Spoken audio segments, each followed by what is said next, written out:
We all know that being a king sounds luxurious. Golden crowns, grand palaces, endless feasts. But what if the truth was closer to sleepless nights, crushing pressure, and enemies hiding behind every silk curtain?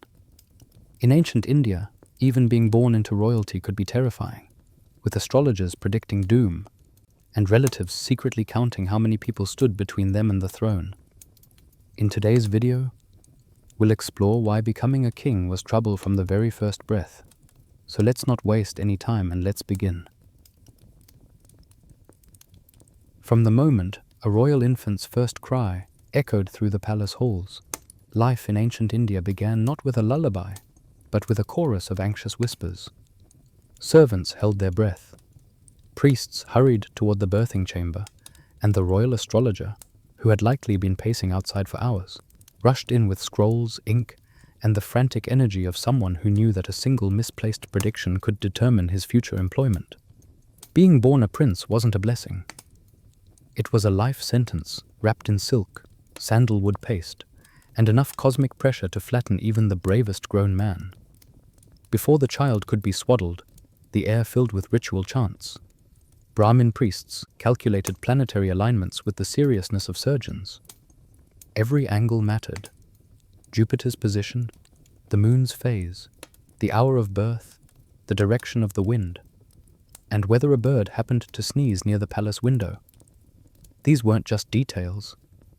They were omens, each one a clue to the kingdom's future. Was the infant destined for greatness, for tragedy, for a mediocre reign remembered only in 2 half-erased lines on a copper plate inscription? The astrologers certainly had opinions. They always did. Families in ordinary homes might celebrate a newborn with sweets and blessings, but royal families celebrated with something closer to political panic. If the planets looked favorable, everyone breathed easier, for now. If the planets looked dangerous, the palace held its breath for years. After all, a prince with a difficult horoscope meant a future king likely to bring famine, rebellion, or an unfortunate tendency to make disastrous diplomatic decisions. Meanwhile, the baby, blissfully unaware of the cosmic drama unfolding around him, simply wanted milk. But the rituals didn't end there. The naming ceremony, Namakarana, was less about choosing a pleasant name and more about selecting the right destiny. Should he be named after a legendary king, a fierce deity, an ancestor who may or may not have died under suspicious circumstances? Each choice was another thread in the tapestry of royal expectation. And woven through all of this were relatives, dozens of them, peeking over cradle edges with expressions that ranged from adoration to barely concealed fear. A newborn prince was a symbol of continuity, but he was also a complication. Someone's inheritance suddenly grew thinner. Someone else's ambitions dimmed. The quiet ones in the corners, smiling a little too tightly, were already calculating the odds. It didn't help that royal infants were treated like fragile jewels. Before a prince could crawl, he had bodyguards. Before he could babble, he had attendants. Before he could recognize his own reflection in a polished bronze mirror, he had enemies, though he wouldn't meet them for another decade or so. Palace life was a strange combination of luxury, restriction, and constant vigilance. A prince never slept alone. Someone always hovered nearby, listening for danger disguised as a cough, a creak, or a suspiciously clumsy maid. Even the toys weren't ordinary. While village children chased goats or rolled clay marbles, royal infants were given miniature chariots, carved from ivory, tiny gold bangles, and rattles shaped like sacred animals.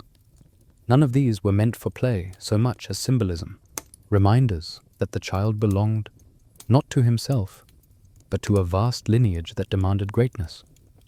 And expectations. Oh, the expectations. The moment a prince managed to sit upright without wobbling, courtiers exchanged knowing looks. "Ah," they murmured, "a sign of early strength." When he reached for a toy bow instead of a toy book, the warriors rejoiced and the scholars despaired. If he chose the book, the reverse occurred. Either way, the poor child couldn't simply reach for something without causing a minor political debate. But the greatest danger of infancy was far simpler: survival. Ancient India, for all its beauty, was not kind to newborns. Even royal resources could only do so much against illness, accidents, or the mysterious forces that seemed determined to reduce the palace population every few generations. Priests offered prayers, physicians brought herbs, talismans were tied around the baby's wrists, ankles, and crib. Anything to keep misfortune away. And when the prince finally reached the age where his grip strengthened, his eyes focused, and he laughed without scaring half the court into thinking he'd seen a ghost, there was a collective sigh of relief. He had survived his earliest trials, the unseen ones, the cosmic ones, the ones whispered about behind veiled doors. But surviving infancy wasn't enough, because now the real work began. A future king wasn't allowed a simple childhood. The soft cocoon of early years would soon give way to a world of tutors, lessons, rituals, and responsibilities piled high enough to crush even the most determined youth. Every sunrise would bring new expectations, and every mistake would echo through the kingdom like a prophecy fulfilled. And so, as the young prince took his first unsteady steps across the palace courtyard, the elders watched with a mixture of awe, fear, and resignation. He had escaped the dangers of birth, omens, and fate, at least for now. But the next chapter of his life waited eagerly, armed with scrolls, strict teachers, and an endless list of skills he was required to master. For once a royal child survived being born, he entered the far more exhausting phase of becoming educated, and that is where our journey continues. Childhood for a royal prince was shaped less like a winding river, and more like a perfectly straight road, paved long before he was born, and guarded fiercely on both sides. Dawn did not creep gently into his mornings. It barged in with the urgency of tutors who believed enlightenment waited for no one. Before his eyelids fully opened, he was already being prepared for greatness. The palace halls echoed not with playful shouts, but with recitations, the soft clatter of palm leaf manuscripts, and the stern reminders of adults who took destiny far too seriously. His days began with the sacred verses, syllables weaving their way into his sleep-heavy mind, while he tried not to mispronounce anything in front of the priests. They were kind enough, but kindness never softened the weight of expectation. When he finally memorized a passage, his accomplishment was celebrated quietly, as if too much praise might distract him from the thousands more verses waiting patiently in the wings. Once the scriptures loosened their grip on the morning, philosophy stepped in to take over. Other children might ask why monkeys liked fruit or why rain sometimes smelled sweet. But the prince learned to ask what the universe was made of, what duty meant, and how the king's spirit must align with cosmic order. He tried his best to sound thoughtful, though sometimes he wondered why a boy who still slept with a favorite blanket was being asked to contemplate the infinite. But thinking wasn't enough. A king had to be strong, so weapons practice came whether he felt lively or limp as a damp scroll. He learned to hold a bow that nearly dwarfed him, to swing a wooden sword without smacking himself in the knee, and to lift a shield that felt heavier each time he dropped it. The weapons master did not believe in pampering. "A warrior does not complain," he'd bark, even though the prince wasn't entirely convinced he wanted to be a warrior at all. And posture, always posture. Sit straight, stand straight, walk as though the earth itself took note of every footstep. Even resting was a performance, because a future king was expected to embody dignity at every moment. When he slouched, a courtier would cough disapprovingly. When he slouched twice, a servant would straighten the cushions behind him. When he slouched a third time, someone fetched the tutor to lecture him about how a kingdom mirrors its ruler. The boy began to suspect that at this rate, he might doom the entire realm simply by leaning to the left. There was no escaping lessons in governance either. Maps unfurled before him with little pins marking borders, resources, villages, and rival kingdoms. His tutors spoke of treaties, alliances, and catastrophes caused by poor judgment.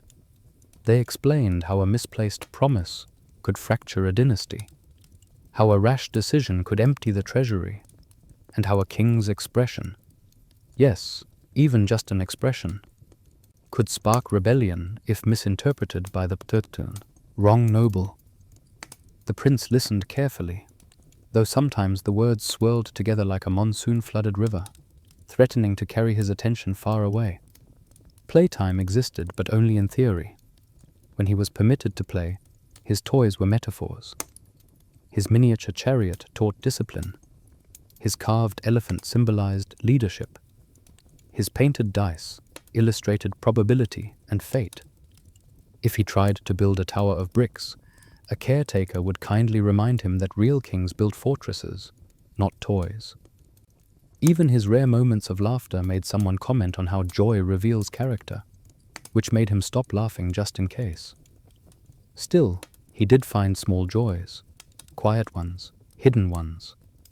Watching ants march in perfect lines across sun-warmed stones, listening to the faint music drifting from the kitchens, when cooks thought no one was nearby, feeling the breeze lift the edge of his shawl during lessons outdoors.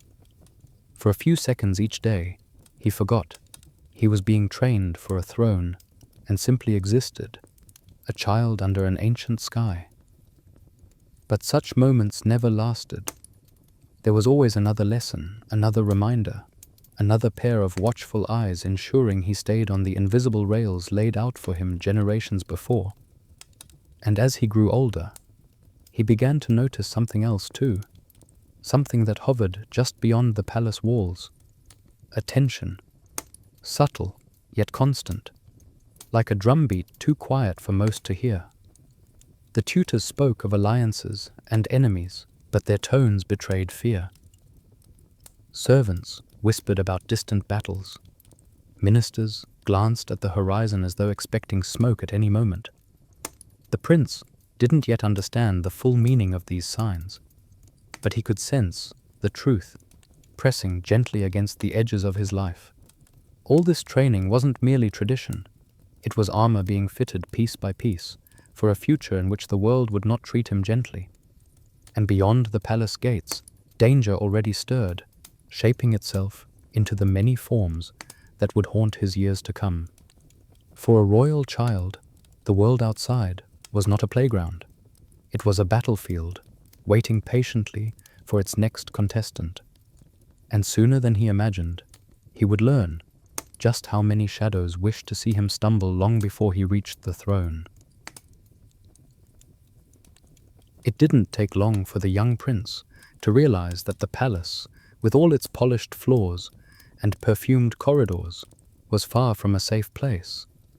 The adults never said it outright. They smiled too much, bowed too deeply, and insisted he focus on his lessons.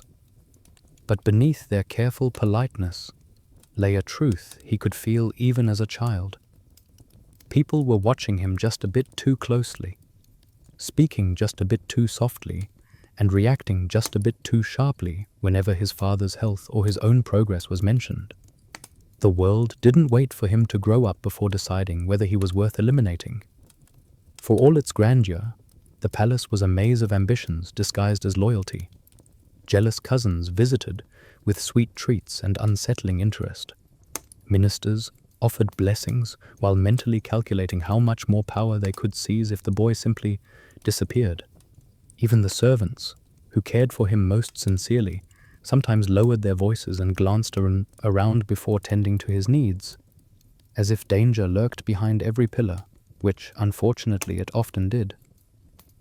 Poison was the oldest threat. It was invisible, quiet, and alarmingly popular. Anything could be laced with it. Milk, fruit, ceremonial water, or even the herbal oils rubbed into his skin during rituals. The royal physicians were constantly testing things, sniffing, tasting, boiling suspicious herbs in clay pots, and frowning whenever something seemed off. The prince learned early on that food prepared with too much enthusiasm was far more dangerous than food prepared with a grumble. At least grumpy cooks had no motive. Conspiracies formed so effortlessly that the prince sometimes imagined they sprouted naturally from the palace gardens. One day, a minister's nephew would linger too long outside the schoolroom. The next day, a visiting noble from a distant province would show a peculiar fascination with the boy's health. Then there were the accidents. Oh yes, the palace was full of them. Steps that were mysteriously too slippery after a drizzle. Balcony railings that seemed a bit looser than they had the day before. A chandelier that creaked ominously during dinner. Each incident was brushed aside by the adults as coincidence. But the prince noticed how tightly the guards gripped their weapons afterward. And it wasn't just dangers within the palace. Rival kingdoms circled like hawks, waiting for weakness. Some wanted the prince gone so his father's kingdom would fracture. Others wanted him alive but pliable, perhaps kidnapped and raised to become a puppet ruler. Every festival, every parade, every moment the prince appeared in public required elaborate planning. 100 eyes watched from rooftops. Archers scanned the crowds. Guards formed human walls around him, making him feel less like a child and more like a precious artifact wrapped in too many layers of protection. Even friendships were complicated. The prince longed for playmates his age, but every boy brought to the palace was vetted so thoroughly that by the time they reached him, they were too terrified to speak, let alone play. One boy did manage to befriend him briefly, only for the prince to discover later that the boy's father was trying to secure a marriage alliance far too prematurely. Another companion was removed abruptly after someone uncovered a vague link to a rebellious family 2 regions away. Trust became a luxury the prince could not afford. As he grew older, he learned to recognize subtle signs of danger. The overly cheerful greetings, the nervous glances, the sudden silences when he entered a room. He learned which corridors to avoid at night. He learned not to drink anything he hadn't seen poured. He learned that if someone insisted he try something just a sip, he should politely decline and let them drink first. Most painfully, he learned that affection could be a mask. A cousin might laugh with him during archery practice, yet eye the target with unsettling symbolism. A noblewoman might offer him a protective amulet, while privately praying he'd vanish from the succession line. The prince began to see the palace less as a home, and more as a battlefield. One where the wars were fought with whispers instead of swords. And the truth was unavoidable. Everyone wanted the throne. Everyone had imagined themselves, or their sons, sitting upon it. Everyone had a vision of what the kingdom should become, and those visions rarely included him.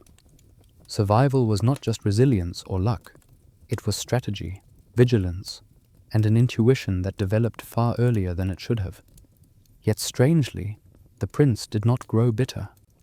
He grew aware, watchful, sharp.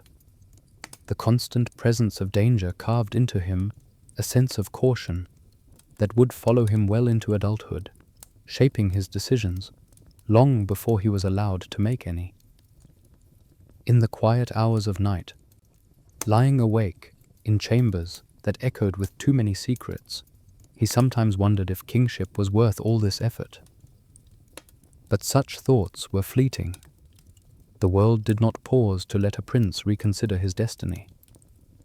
Outside his windows, the kingdom pulsed with unrest and expectation, preparing itself for a ruler who would one day be thrust into its storms. Survival, he realized, was not merely preparation for the crown. It was the crown's first test. And even before he touched the throne, he had already begun living as though the battle for it had started. A prince who survived childhood, dodged conspiracies, and managed to stay one cautious step ahead of everyone who wished him misfortune, would eventually arrive at the moment all those whispering adults had been preparing him for. It came wrapped in flowers and fanfare, layered in ceremony so elaborate it felt older than the earth itself, the coronation. Outsiders imagined it as the pinnacle of glory. The prince, now stepping into the heavy garments of kingship, knew it was something far more complicated. In many ways, the coronation was less a celebration and more a signal flare to every schemer in the realm. Your deadline has officially begun. The morning of his coronation began long before sunrise. Priests chanted mantras so ancient their meanings were partially lost, though no one dared admit it. Incense curled through the corridors thick and sweet, reminding the new king that he was stepping into a role drenched in sacred expectation. Every gesture had meaning, every step symbolic. Right foot first for auspiciousness, head bowed at precisely the correct angle to honor the ancestors, eyes lifted at the correct moment to greet the gathering crowd. Even his breath felt choreographed. The rituals were endless. He was anointed with sacred oils that stuck stubbornly to his hair and shoulders. He was handed weapons he could barely lift in such ornate attire.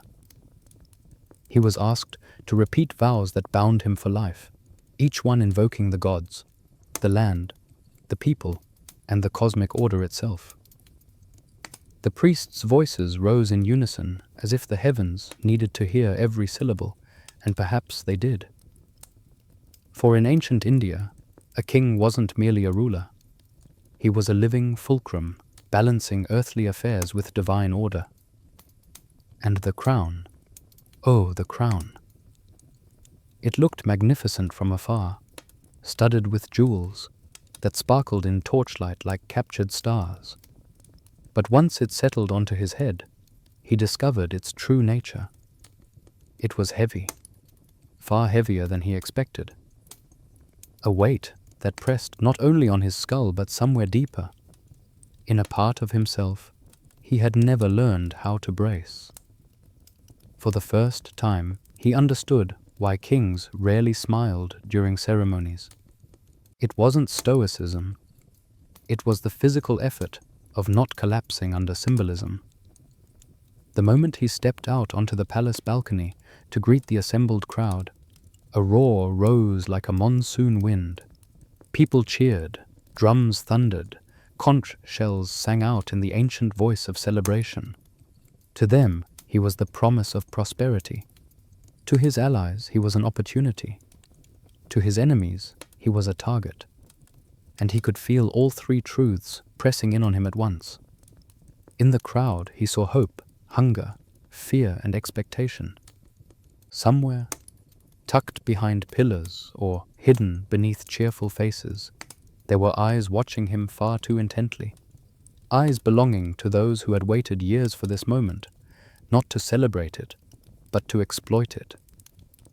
After all, a newly crowned king was most vulnerable in the early days of his reign. His authority was fresh, untested. His loyalties not yet cemented. His enemies newly invigorated. A coronation didn't mark the beginning of stability. It marked the beginning of attempts to shatter it. Yet the greatest pressure came not from others, but from the silent force woven into the threads of kingship. Dharma, duty, cosmic responsibility. The idea that a king must rule justly, uphold righteousness, and act as a steady lighthouse in the storms of human chaos. That was the ideal anyway. But ideals are easiest to admire and hardest to embody. As the ceremony unfolded, he could feel Dharma settling on his shoulders more heavily than the crown ever could. How could one human possibly bear the responsibility of an entire kingdom's moral compass? Priests reminded him that a king must always be fair, always be strong, always be wise, always be merciful, always be disciplined. It occurred to him that always was a word better suited to gods than men. But kings, in this world, were expected to act as though they belonged somewhere between the two. After the rituals, after the blessings, after being seated upon a throne so impressive it could have been uncomfortable even in dreams, his father's oldest advisor leaned in close. In a voice barely above a whisper, he said, "You are king now. But a king who does not embody his role invites defeat without the need for battle." Then he withdrew, leaving the new king with a sentence that would echo for decades. It struck him that ruling was only one part of being king, a smaller part, in truth. The harder task was appearing worthy to rule day after day, before subjects who judged his every gesture and rivals who counted on his every mistake. People didn't obey a king merely because he held the title. They obeyed because they believed he deserved it. And belief was fragile, fickle, easily swayed by rumor or a moment of weakness. As celebrations wound down and the torches dimmed, the new king felt a curious mix of triumph and dread. He had ascended the throne, yes, but now came the lifelong performance, one in which the slightest misstep could cost him not only respect, but his crown, his kingdom, and perhaps even his life. And as he sat quietly in the fading glow of ceremony, he realized that the true weight of kingship wasn't measured in gold or jewels. It was measured in expectations. Breathless, relentless, omnipresent. Expectations he would have to meet, not just through decisions, but through presence, through posture, through an image carefully maintained before a kingdom hungry for strength. Only now, stepping fully into the role, did he truly grasp that this was only the beginning. Ruling wasn't merely about decisions, it was about living up to an image larger than any one man could comfortably inhabit. And to maintain that image, he would soon find that wisdom alone was not enough. He would need to understand the very architecture of worthiness itself. The crown had barely settled on his head before the true work of kingship began, not the grand gestures or declarations, but the endless, invisible labor of balancing what he wanted to do with what he was expected to do. In ancient India, a king didn't simply rule. He performed a sacred function that sat somewhere between human responsibility and divine obligation.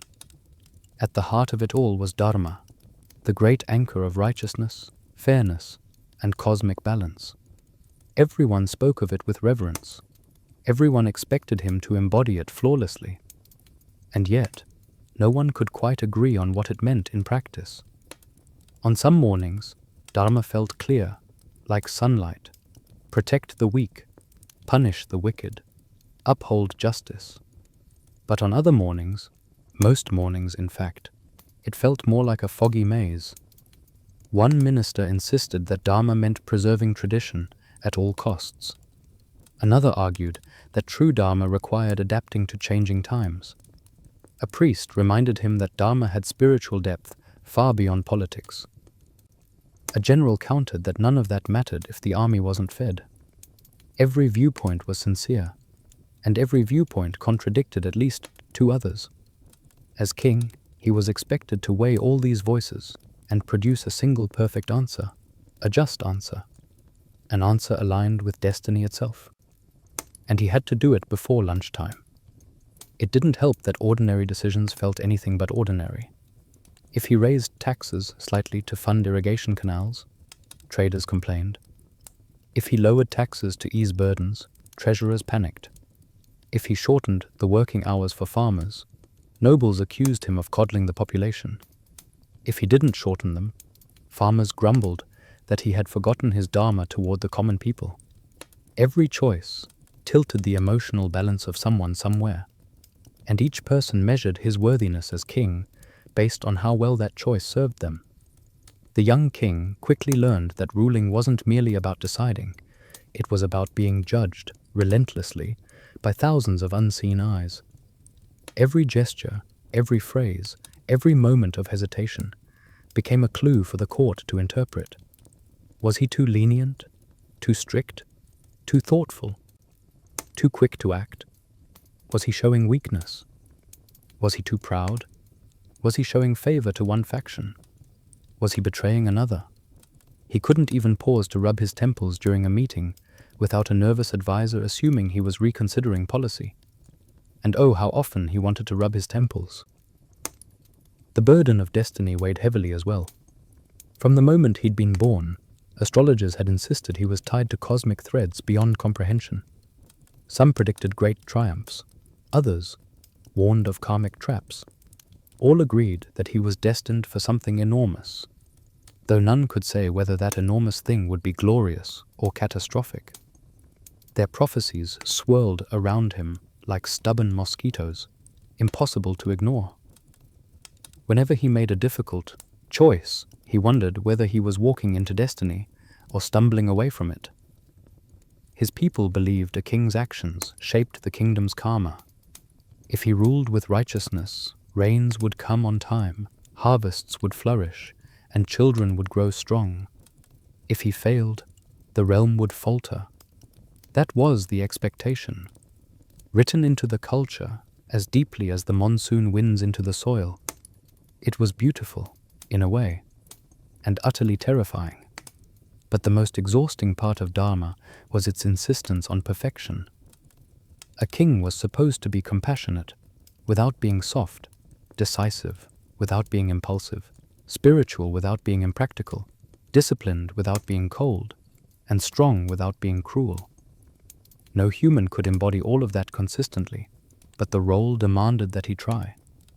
There were no sick days from Dharma, no holidays, no evenings off to merely be himself. Yet even when he mustered his best intentions, when he summoned wisdom, patience, and sincere goodwill, the court found ways to complicate everything. No decision emerged unchallenged. No plan passed without debate. His council was filled with brilliant minds, but brilliance often arrived tangled in ego, rivalry, and conflicting priorities. The king sometimes felt like a lone dancer trying to move gracefully, while 12 musicians played different rhythms at once.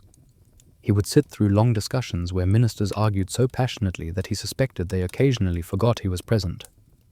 Priests quoted scripture to prove one point, only for scholars to cite another passage suggesting the opposite. Generals offered military solutions to problems that were not even remotely military.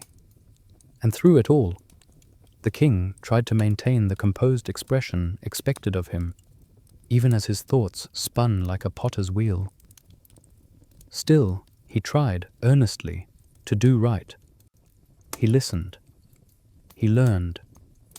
He weighed every perspective with care. Some nights, he walked alone in the palace gardens, replaying the day's decisions in his mind, wondering whether he had acted with fairness, wisdom, and strength, whether the ancestors would approve, whether the people would understand, whether the gods were watching. He slept lightly, too lightly, for even in moments when his choices felt sound, when Dharma seemed to guide his hand, he couldn't escape the subtle truth that ruling justly was only half the battle. The other half was far less philosophical and far more taxing, convincing everyone else that he was worthy of the crown he wore, and that, he was about to discover, depended not only on ideals, but on navigating the very human and very stubborn dynamics of governance itself. If Dharma weighed heavily on his shoulders, the court ensured he never forgot it. The throne might have been carved from sandalwood and ivory, but everything around it was made of shifting personalities, loyal, ambitious, brilliant, frustrating, and occasionally absurd. A king could consult scriptures for guidance, but nothing in the ancient texts prepared him for the daily spectacle of the royal court. Every morning, he entered the council chamber to find it already buzzing, like a hive disturbed at dawn. Ministers argued quietly in corners to avoid being overheard, which of course resulted in everyone overhearing them. Scholars arrived with scrolls tucked beneath their arms, eager to quote verses no one had asked for. Generals complained about supply shortages that mysteriously never improved, no matter how many resources they were allotted. Even the palace poet hovered nearby, armed with a new composition about the glory of the king, glory that apparently would shine brighter if the poet were given just a slightly larger stipend. The king quickly learned that each court member carried not only responsibilities but quirks. His chief minister, for example, was a man whose eyebrows conveyed more emotion than his voice ever did. When he approved of something, one eyebrow rose. When he disapproved, the other eyebrow rose. When he was deeply troubled, both rose and refused to descend. Entire political strategies were built around deciphering those eyebrows. Then there was the treasurer, a man so obsessed with balancing the kingdom's accounts that he occasionally looked personally offended by the concept of spending. Every time the king suggested funding a new well or repairing a road, The treasurer flinched as though struck by an invisible arrow. "Majesty," he would begin solemnly, "wealth is like a pot of water in a drought." The king often wondered if the treasurer had ever actually seen a pot of water, because he guarded the kingdom's wealth, as though touching it would cause it to evaporate. The royal scholar was a different breed entirely, forever eager to explain how every problem faced by the kingdom had been predicted in an obscure ancient text. He had a quote for every dilemma, an analogy for every conflict, and an uncanny ability to recite long passages at exactly the moment when the king's mind was struggling to stay focused. The scholar meant well, but his monologues had the strange power to lull even the most anxious minister into a sleepy trance. The generals formed their own chorus, each insisting that the army required more horses, or better armor, or more men, or at the very least, more festivals celebrating military valor. Whenever they spoke, they gestured broadly enough to nearly decapitate anyone standing too close. The king liked their passion, but sometimes wished they would stop pointing spears indoors. And of course, there was the palace poet, a man with the soul of a dreamer and the persistence of a door-to-door merchant. He wrote graceful verses praising the king's wisdom, compassion, strength, and posture. Yet he never considered any praise complete without also praising his own artistic contribution to the kingdom. "Majesty," he would say, bowing dramatically, "future generations shall remember you through my immortal words, though my words become more immortal with proper compensation." The king suspected this was the only mortal in the kingdom who could turn flattery into a financial negotiation. But amid all this, some figures were not quite so entertaining. The spy master, quiet as a shadow, often appeared without the king noticing until he was already in the room. He spoke little, observed everything, and delivered information that could either relieve the king or ruin his appetite for the entire day. His presence reminded everyone, especially the ministers, that loyalty was never assumed, always proven. Despite the chaos, the king valued his advisors. Their expertise was essential, their perspectives invaluable. Together, they formed the machinery that kept the kingdom functioning. Yet it was impossible to ignore another truth. Each person in that chamber had ambitions of their own. Personal alliances grew like vines, sometimes helpful, sometimes strangling. A compliment might mask rivalry. A suggestion might conceal an agenda. Even loyalty could shift quietly, guided by opportunity or fear. The king learned to read not only their words but their pauses, their glances, the careful ways they navigated one another. He found that ruling required as much understanding of human nature as understanding of law. And above all, he understood that no matter how wise or devoted his advisors were, they remained human, capable of brilliance, error, pride, and secrets. In this bustling court of characters, every day felt like a performance where he was both the center of attention and the one person who could never allow himself to be fooled. Most advisors truly wished to serve him well, but some might have been serving themselves instead. And as he would soon realize, the most dangerous challenges rarely came from outside the palace walls. They came from those standing just close enough to whisper. Court life had its charms, but stability was not one of them. The king soon discovered that while his advisors could argue for hours about the placement of a single comma in a treaty, they could also hatch a conspiracy in less time than it took the palace kitchen to prepare lunch. Intrigue didn't creep through the corridors. It sprinted, dodging pillars and slipping under doors with acrobatic ease. The palace scribes, diligent men with quick wrists and quills sharpened to perfection, tried their best to keep records of everything, but even they admitted in hushed tones that treachery tended to outpace ink. It began subtly, almost invisibly. A small hesitation in a minister's report, a strange look exchanged between two nobles who previously despised each other, a sudden wave of gifts sent to the temple in the king's name, even though the king hadn't authorized any donations that week. Suspicion bloomed in places that had earlier seemed peaceful, turning once familiar faces into puzzles he desperately wanted to solve. The king wasn't naturally paranoid, but palace life, like a stern and mischievous tutor, had spent years training him to notice details no child should ever have cared about. The way a servant bowed too quickly, the way a guest avoided eye contact, the way a visiting prince's smile lingered just a moment too long. It wasn't the threats he saw that worried him. It was the ones that slipped by unnoticed, wearing courtesy like a brilliant disguise. One morning, as he sat listening to reports about drought relief, he caught the general and the treasury minister exchanging a look so complicated it could have been a coded message. The king paused, mid-sentence, and both men immediately pretended to be deeply interested in the mosaic floor. Another day he noticed that the palace poet had suddenly stopped writing flattering verses about him and had begun writing flattering verses about the chief minister instead. That was alarming. The poet only shifted allegiance when he sensed an approaching storm, and the man's instincts, much like his poems, tended to be overly dramatic but surprisingly accurate. Then there were the rumors. Rumors that flew faster than parrots and stuck more stubbornly than resin. Some said the king planned to raise taxes. Others claimed he meant to replace half the ministers. One particularly troubling rumor insisted that the king was secretly ill, which was ridiculous.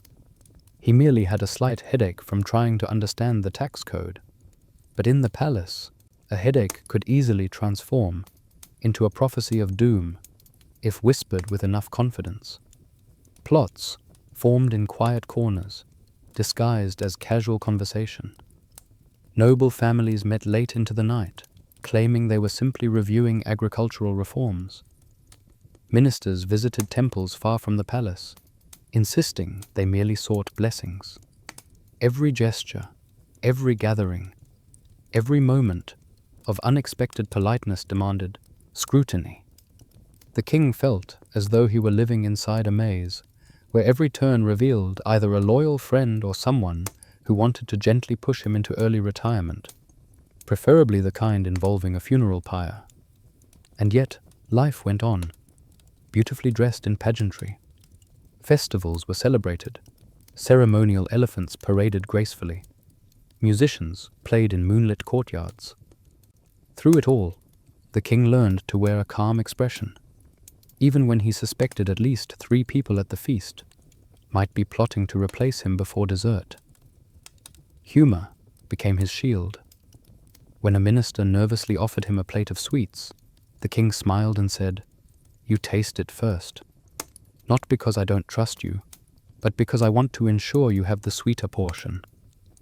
The minister laughed, perhaps a bit too loudly, and gladly obliged. Sometimes the king wondered if he was imagining threats where none existed. But each time he allowed himself to relax, something happened. A forged letter discovered in a minister's quarters, a bribe attempted by a distant cousin, a suspicious request for troop movement from a province known for its restlessness. Peace was never truly peace. It was merely a pause between schemes. His spy master, always calm, insisted that this was normal. "Majesty," he murmured one evening, "a quiet court is more concerning than a noisy one. Silence means a conspiracy is nearly complete." The king didn't find this comforting. In fact, it only heightened the sensation that he was living inside a drum, surrounded by vibrations he could never fully track. Yet even with all the tension, the king couldn't help but marvel at the sheer energy of it all. The court was alive, dramatic, dangerous, and endlessly ingenious.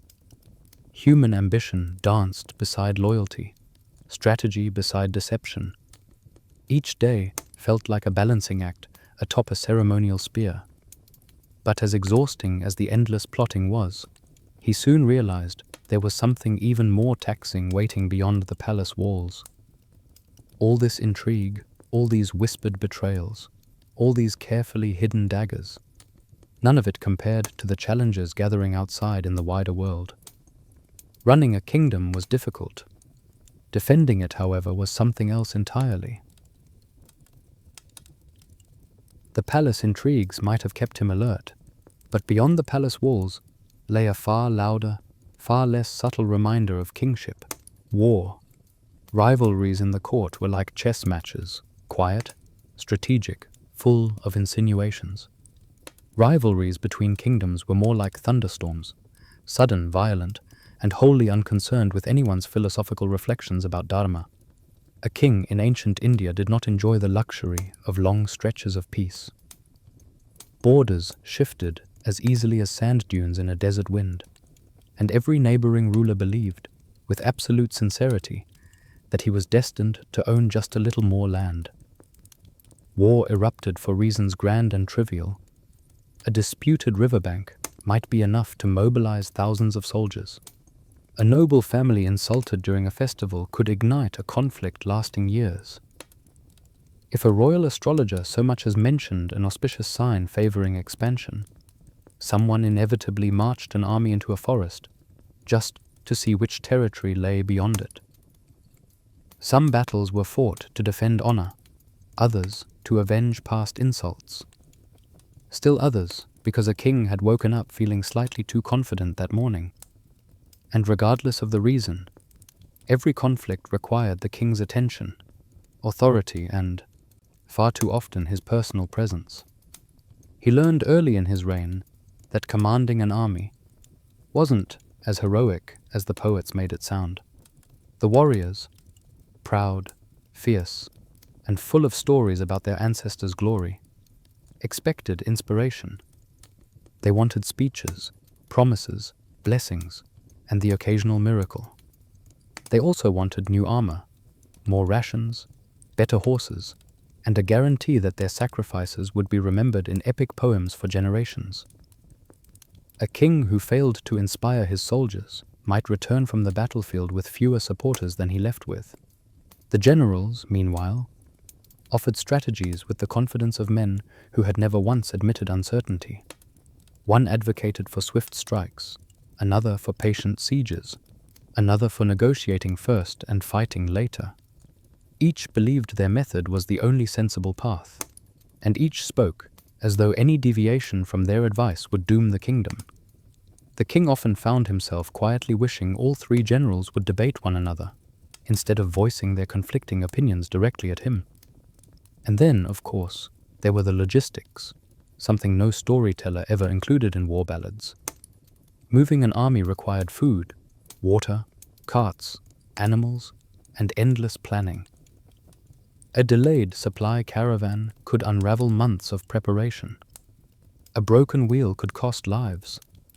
Even the war elephants, magnificent as they were, demanded constant care and refused to cooperate whenever they sensed tension.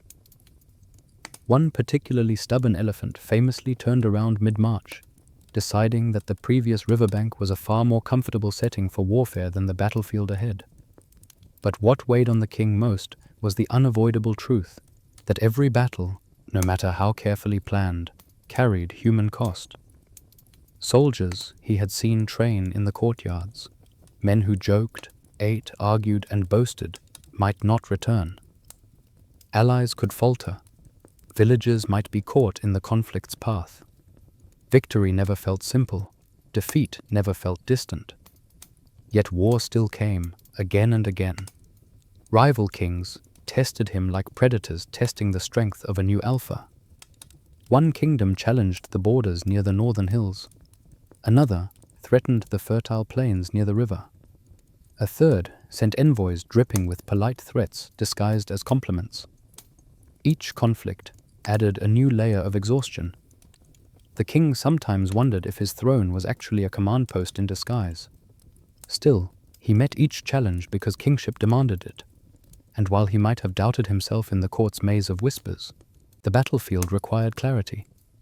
Before each campaign, he retreated into the oldest rituals. Rituals meant not for spectacle, but for grounding. At dawn, he bathed in water infused with sacred herbs, letting the cold bite into his nerves until his mind steadied. Priests tied protective threads around his wrists, chanting blessings meant to guide his decisions. The royal blacksmith placed a newly sharpened blade before him, an offering of strength. Even the spy master appeared, leaving a silent scroll with information that could save or end lives. These rituals didn't remove the weight of war, but they shaped it into something he could face. They reminded him that countless rulers before him had stood in the same place, balancing hope and dread, honor and survival.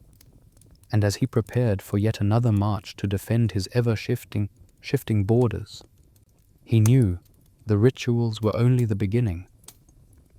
The real test would unfold beyond the palace gates, beneath the open sky, where omens whispered through the wind and chaos ruled every battlefield. The king had learned how to govern a court full of schemers. Now he would need to prepare himself for the unpredictable world of combat, where even the best-laid plans could shatter in a heartbeat. Before the first drumbeat of war thundered across the courtyard, the king always endured a long, restless stretch of anticipation. The strange space between knowing a battle was inevitable and actually marching toward it. This was the time when strategy took shape, when omens were consulted, when sleeplessness clung to him like a second skin. Preparing for battle was not a single event. It was a ritual of worry and discipline woven together so tightly that the king sometimes forgot where one ended and the other began. The war councils gathered in the evenings, when the shadows stretched long and the air cooled enough for everyone to think clearly. Maps were unfurled over sandalwood tables, marked with ink, stones, and carved figurines representing troops, elephants, and rival commanders. Generals leaned over the map with intensity, their voices low and decisive. The spy master contributed scraps of intelligence, movements, messages intercepted, rumors filtered through merchants and travelers. The king listened to it all, weaving every fragment into a broader picture only he could ultimately interpret. He learned quickly that strategy was not about predicting the future. It was about calculating uncertainty with as much grace as possible. Rivers changed course, rains delayed travel, alliances wobbled, and human courage proved unpredictable. An army could be fierce in training and falter on the field, or a seemingly weak regiment could become the backbone of unexpected victory. The king held these contradictions at the forefront of his mind, even as his advisors insisted their plans were foolproof. But in ancient India, no military planning was complete without acknowledging the unseen forces believed to steer earthly events. Priests observed the positions of the stars and planets, their voices steady as they interpreted cosmic alignments. A favorable constellation brought sighs of relief. An unfavorable one brought complicated rituals meant to appease fate. Even the generals, skeptical as they sometimes seemed, waited for the omens before finalizing their troop formations. The king didn't know whether the gods truly nudged events, or whether belief alone shaped morale, but he respected the rituals, if only for the calm they brought his people. The war elephants, however, cared little for omens. Preparing them was an ordeal of its own. These massive creatures were magnificent, intelligent, and utterly unbothered by human schedules. The royal elephant trainers worked tirelessly to groom, feed, and calm the beasts, whispering to them as if speaking to old friends.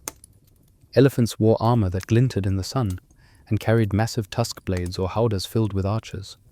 Yet even the best-trained elephant could decide at the last moment that it disliked marching, or found a nearby pond far more interesting than battle preparations. The king admired them deeply, especially their unwavering honesty about their moods. Sleep, during these nights, became a rare luxury. The king lay awake long after the palace had quieted, listening to the faint clink of armor from the guards outside his door. His mind replayed every possible scenario: rivers flooding unexpectedly, an ally withdrawing support, a messenger arriving too late. He worried for his soldiers, for the villagers near the borders, for the families who would wait anxiously for news. His responsibilities grew heavier in the dark, as though the silence magnified their weight. Sometimes he rose from his bed and walked through the dimly lit halls to the open terraces. From there, he could see the glow of torches as blacksmiths worked late into the night, shaping arrowheads and repairing shields. He could hear the murmured chants of priests offering prayers. He could sense the quiet determination of the kingdom preparing itself. These moments, though solemn, steadied him. The kingdom did not rest, but it believed in him, and that belief, fragile though it was, kept him standing tall. The king's personal preparations followed a rhythm that hummed in his bones. Meditation at dawn to settle his thoughts, review of troop reports after breakfast, consultations with generals at midday, ritual offerings in the temple courtyard at dusk, and throughout the day, quiet moments stolen whenever possible, time spent reading old accounts of great rulers, or tracing the lines of terrain on maps, or simply breathing deeply to remind himself that the earth beneath him remained steady, even when everything else felt uncertain. But no matter how carefully he prepared, how thoroughly he planned, he knew the truth whispered by every veteran who had ever set foot on a battlefield. Once war began, the world transformed. Men forgot their training. Horses startled. Elephants charged in directions no one expected. Strategies dissolved beneath the dust kicked up by thousands of feet. Plans that had seemed brilliant in the cool halls of the palace withered under the heat of chaos. And so, as the king finalized his preparations, and dawn approached with its golden, unforgiving light, he felt a familiar mixture of determination and dread. Planning could sharpen instincts and guide decisions, but it could never tame the unpredictable spirit of war. What awaited him on the battlefield would obey no map, no prophecy, no human certainty. And that truth, more than anything else, marked the beginning of every conflict he faced. When the moment finally came to leave the safety of the palace and step onto the open field, the king felt the familiar tightening in his chest. Not fear exactly, but the sober acknowledgement that nothing in his life had ever been certain, and nothing was less certain than the outcome of battle. The calm of preparation shattered as soon as he saw the distant dust rising from the enemy ranks, as if the earth itself were trembling in anticipation. Ancient warfare was nothing like the tales sung by poets in candlelit halls. The songs spoke of glory, clean victories, and noble duels beneath golden skies. The battlefield knew nothing of such elegance. It was loud, crowded, unpredictable, and pulsing with the raw energy of human desperation. The ground rumbled beneath thousands of feet, warriors in armor, horses restless and snorting, and the unforgettable thudding steps of elephants, whose presence alone could send entire enemy lines scattering. The elephants were magnificent, towering above the troops like moving fortresses. Their tusks gleamed with metal tips, their backs carrying archers, or spear-bearers perched high in ornately carved howdahs.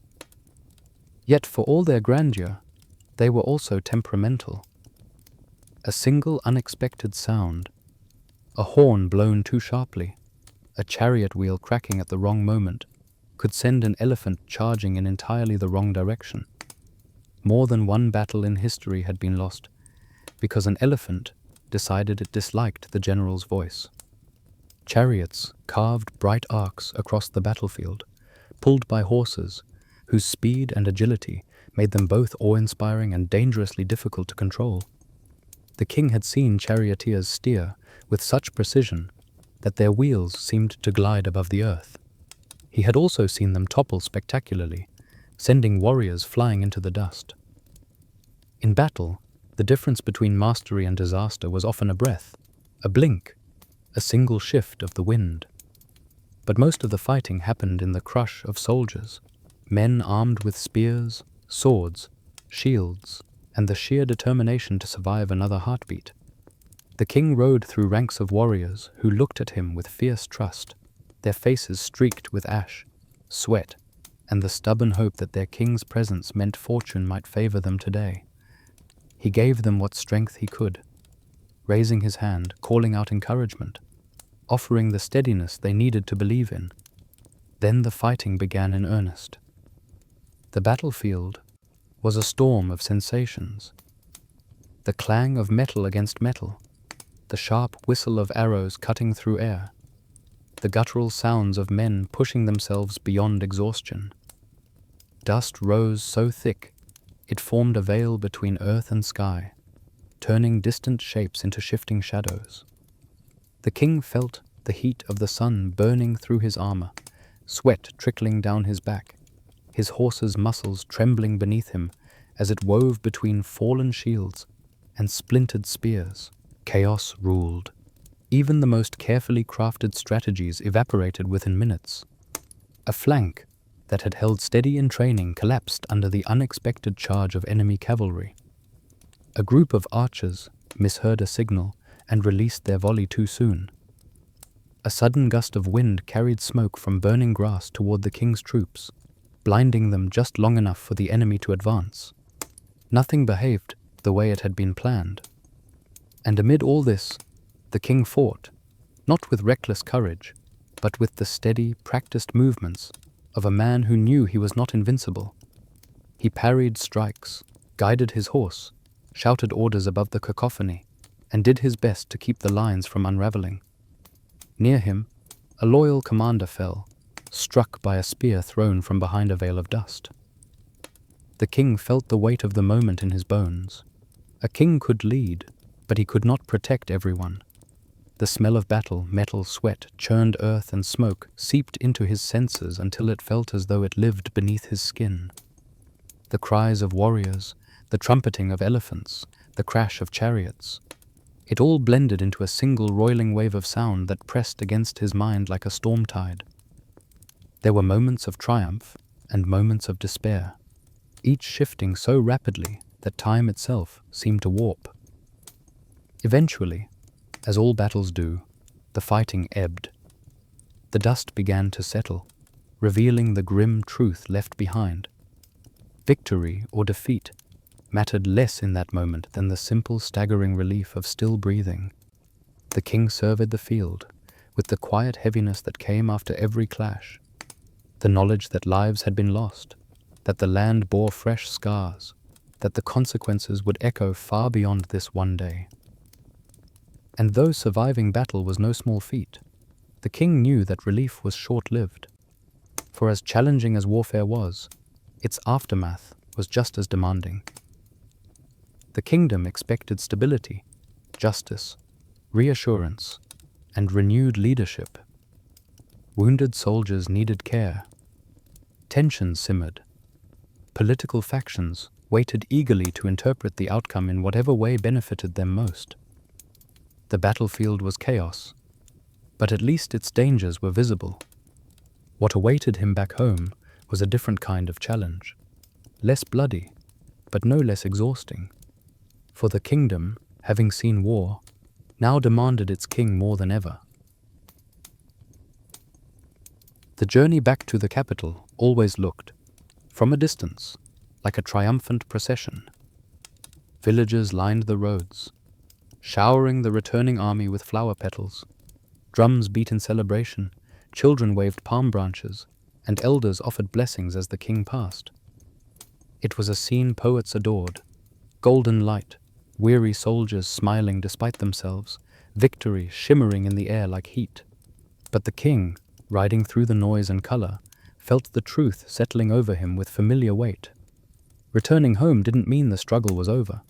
It simply meant the next round of problems had already queued up, waiting impatiently for his arrival. The moment the palace appeared on the horizon, he could practically hear the collective inhalation of officials, who had saved every complaint, crisis, and logistical nightmare for this exact moment. Before he even had time to dismount, the high priest insisted on a purification ritual, essential, of course, to wash away the spiritual stains of the battlefield. The king complied, standing barefoot on cool marble while priests chanted and poured sacred water over his wrists. He appreciated the symbolism, but he couldn't help noticing the anxious cluster of ministers waiting just beyond the courtyard, fidgeting like bees too polite to buzz. As soon as the rituals ended, the ceremonies began. Victory feasts, speeches, blessings from sages, offerings at temples, parades through the city, all performed with immaculate precision and great enthusiasm. The king sat through each event with a steady expression, even as exhaustion tugged at his bones. He had barely slept in days, yet ceremony demanded he appear bright, strong, and endlessly grateful. Some nobles congratulated him with genuine relief. Others did so with the strained smiles of people calculating how the outcome of the war affected their personal interests. A few even delivered subtle criticisms, disguised as compliments, their words dipped in honey yet barbed beneath the sweetness. "Majesty, a splendid victory," one noble declared. Though had the army advanced a bit sooner, perhaps fewer fields would have been trampled.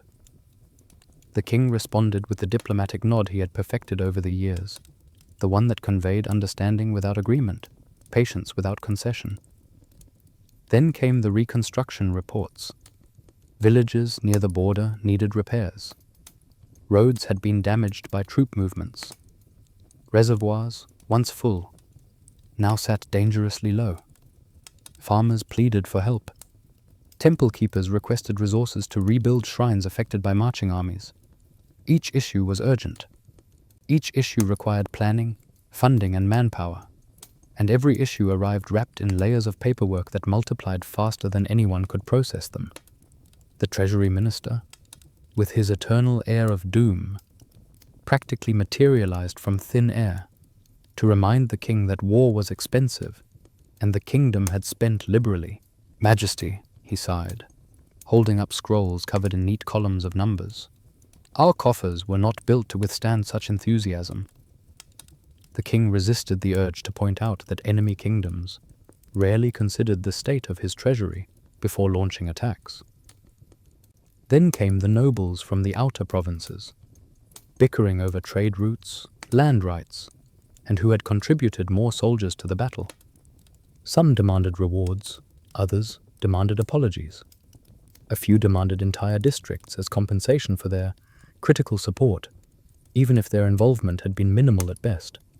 The king navigated these disputes with careful tact, though he privately wished for a second war simply because it would be less tedious. Logistical issues spilled across his day like an overturned basket of scrolls. Supply lines that needed rebuilding, grain reserves that needed redistributing, messengers who carried conflicting reports, and a council that seemed incapable of agreeing on anything more complex than what time to break for lunch. Even the palace staff brought their own set of concerns. Exhausted cooks, overworked guards, temple dancers who claimed their schedules were being ignored, and a gardener distressed because the royal elephant had trampled 3 of his favorite shrubs during the victory parade. And yet, amid the noise and demands, the king understood a truth that anchored him. Victory was only the gateway to responsibility. A battle might end in a single day, but its consequences sprawled across months, sometimes years. People needed reassurance. The land needed healing. And the palace needed him to make decisions faster than he could draft them. Late at night, when the ceremonial lamps had finally dimmed, and the last minister had reluctantly retreated, the king found himself alone in his chambers, staring at the quiet flicker of a single oil lamp. He had survived the battlefield only to return to a different kind of battle here, one fought with ink, negotiation, patience, and relentless expectation. He leaned back, closing his eyes for a moment, and exhaled. For all the drama of war, he sometimes thought this: governance, the daily grind, the unending flow of small crises, was somehow more exhausting. War tested courage. Court politics tested caution. But ruling everyday life tested endurance in ways no warrior's training ever prepared him for. And he was about to learn that the next challenge, the one that always strained a king's patience the most, involved the lifeblood of the kingdom itself. Taxes, wealth, and the complicated art of keeping both nobles and commoners satisfied.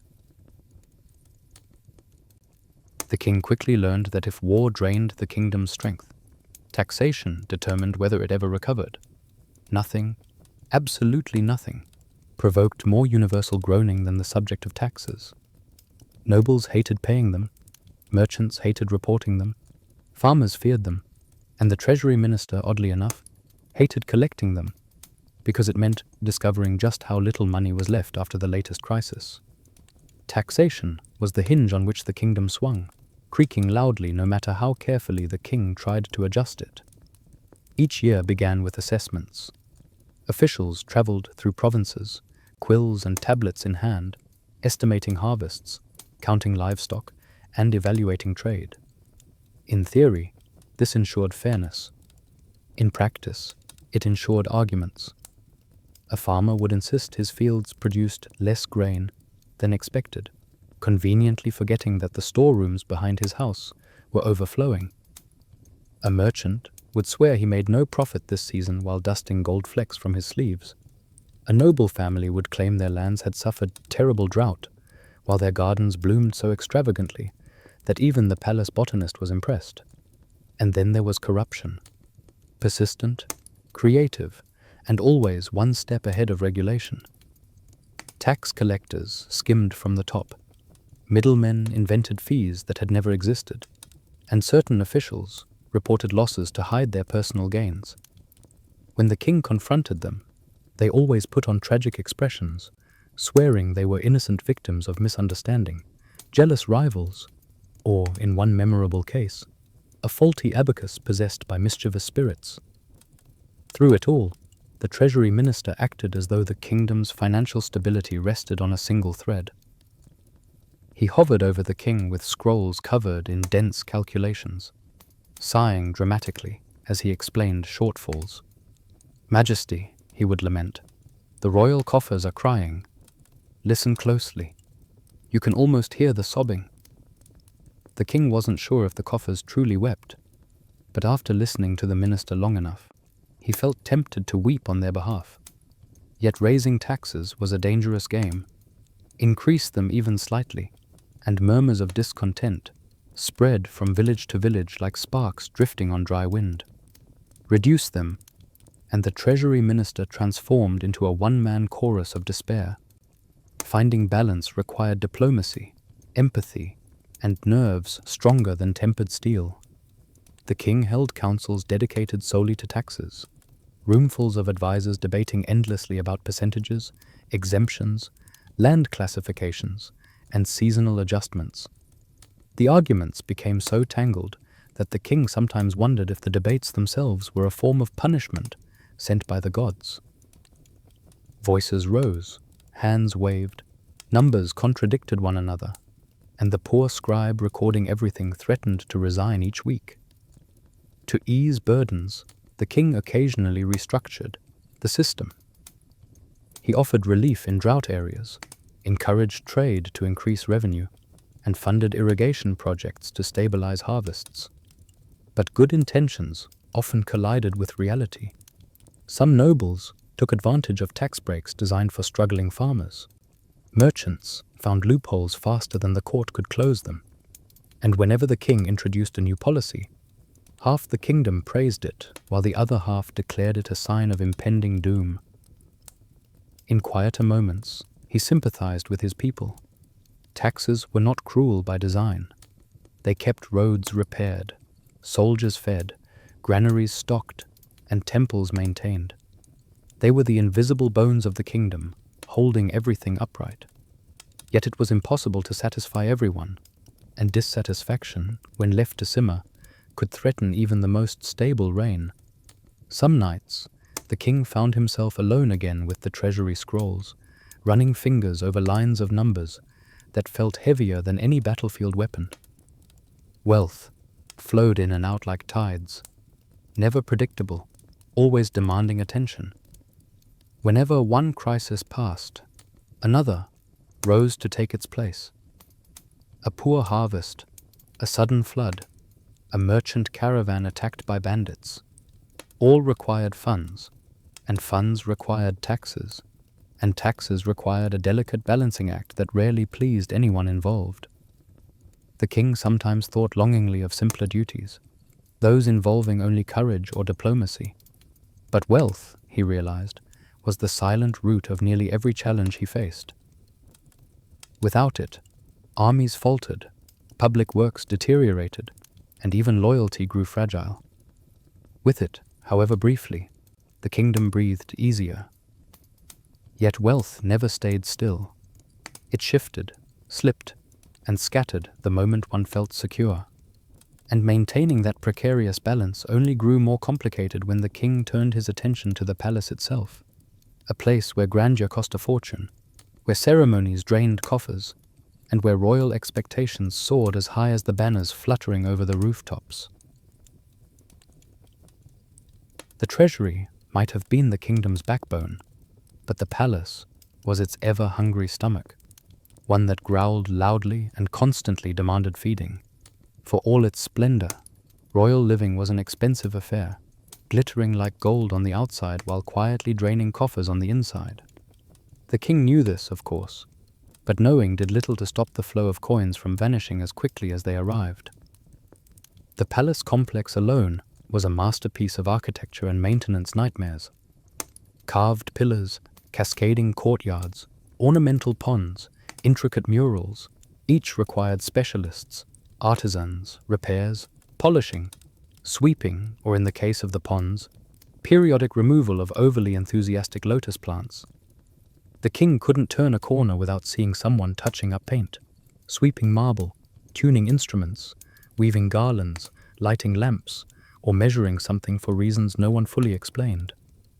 Each task seemed small, but together they consumed wealth with astonishing efficiency.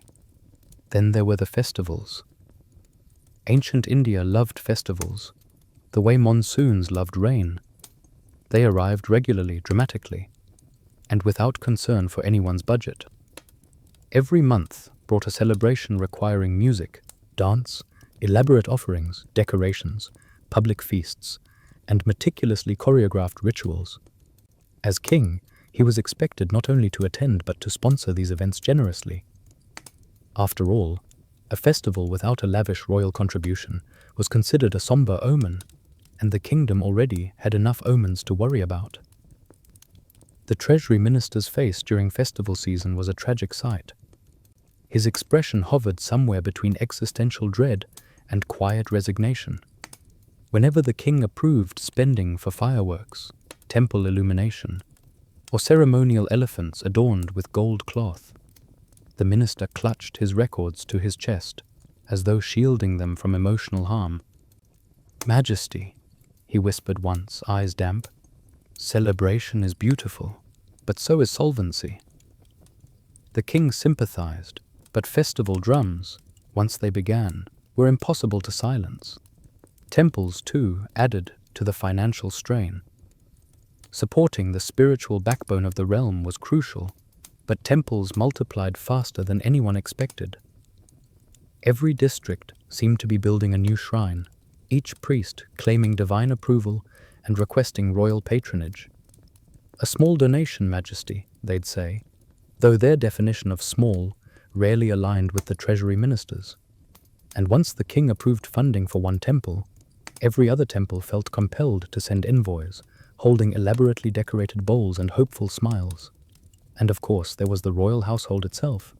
Servants, guards, cooks, astrologers, tutors, courtiers, attendants for the courtiers, attendants for those attendants, an entire miniature realm within the palace walls. They required salaries, food, clothing, and occasionally new accommodations when someone important decided their quarters lacked the proper auspicious orientation. Even the royal animals, horses, elephants, peacocks, sacred cows, required constant care and expensive diets. The palace accountants were some of the hardest working individuals in the kingdom, though one wouldn't know it by their posture. Many suffered permanent stoops from bending over scrolls all day. Others developed nervous habits, tapping quills, muttering equations under their breath, or blinking rapidly whenever someone mentioned the word feast. The king once overheard an accountant whisper to another, "If one more festival requires an elephant parade, I shall retire to a cave." His colleague nodded gravely, replying, "A cave has significantly lower maintenance costs." Despite the overwhelming expenses, the king understood the necessity. Festivals lifted spirits, temples united communities, and palace beauty symbolized the kingdom's prosperity. These displays inspired pride among the people and respect among foreign dignitaries. Yet he could not ignore the lingering truth. The realm's wealth flowed out faster than it flowed in, and no amount of poetic justification could change the numbers inked onto the treasury scrolls.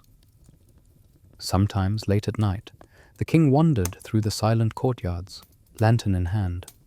He admired the architecture, the artistry, the soft hum of wind through carved stone. It was beautiful, unquestionably so. But beauty carried a price, one measured in sleepless nights and endless debates with the treasury minister, who seemed perpetually on the verge of fainting. As the king stood beneath the moonlit arches, he often wondered how rulers before him had handled the weight of so much splendor.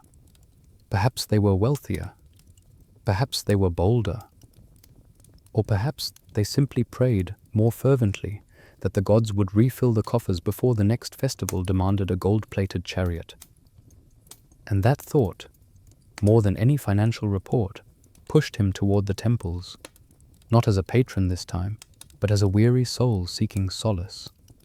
For when wealth wavered and burdens grew heavy, even a king needed spiritual comfort to steady his heart before facing another day of impossible expectations. The king had always respected the temples, but in times of strain, they seemed to multiply in both number and intensity.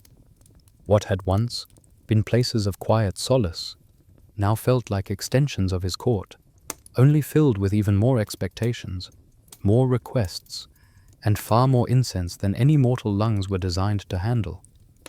The priests welcomed him with warm smiles and vigorous blessings, yet beneath their serene exteriors lay a relentless insistence that the kingdom's fate hinged on a very precise schedule of rituals, offerings, and astronomical alignments. The moment he stepped into a temple courtyard, he became less a ruler and more a mythical figure whose slightest action carried cosmic meaning. If he raised his right hand during a ritual, it symbolized strength. If he raised his left, compassion. If he raised neither, someone whispered that the king was out of balance with the universe. Even his posture was analyzed with an enthusiasm that made the palace posture instructors seem relaxed by comparison. Priests surrounded him at every visit, one explaining the spiritual consequences of neglecting a particular god, another insisting that a celestial event required immediate observance, and a third reminding him that an upcoming festival needed twice as many lamps as the treasury had budgeted for.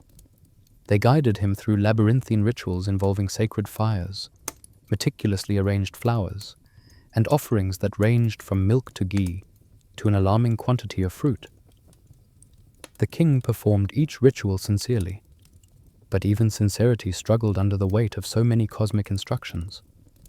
At times, he found himself performing rituals at dawn, midday, and sunset, only to be summoned at night because a priest had spotted an owl flying from the wrong direction, an omen requiring urgent interpretation.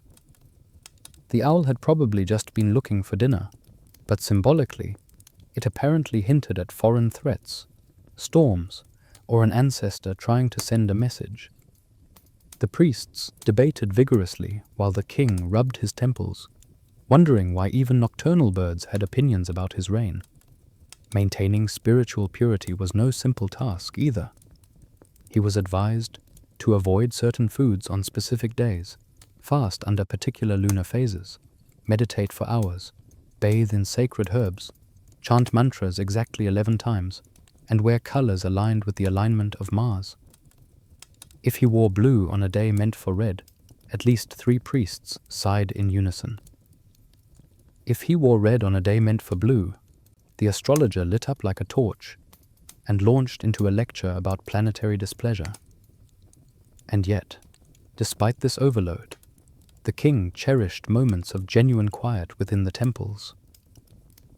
When he sat alone before the flickering flame of an oil lamp, listening to the steady hum of distant chants, he felt his shoulders loosen and his thoughts drift into stillness.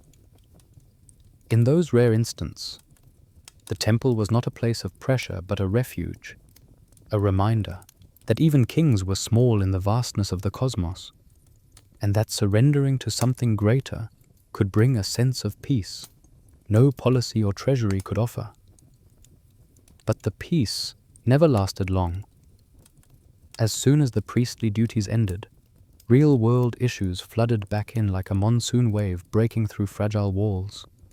Reports arrived from distant regions, some prosperous, some showing signs of trouble. One province suffered unusual crop blight, another experienced unexpected flooding despite the skies remaining clear. A third complained of scorching heat that withered fields prematurely.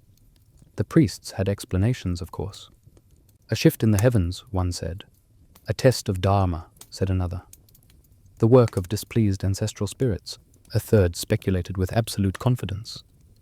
But the king knew that while spiritual interpretations held meaning, the consequences were painfully physical. People went hungry. Farmers struggled. Villagers rebuilt washed-out homes with weary resilience.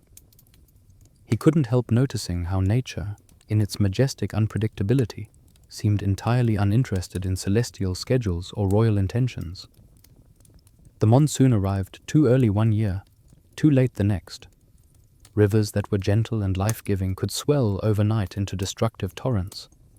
Dry spells turned soil to dust. Cyclones formed with little warning, sweeping aside human plans like scattered palm leaves. And so, as he left the temple one evening, with sandalwood paste still marking his forehead, and priests still debating the meaning of a cloud formation hanging over the mountains, he felt the shift in the air, heavy with moisture and tension. The sky darkened in that peculiar way that suggested trouble brewing, not just spiritually, but physically.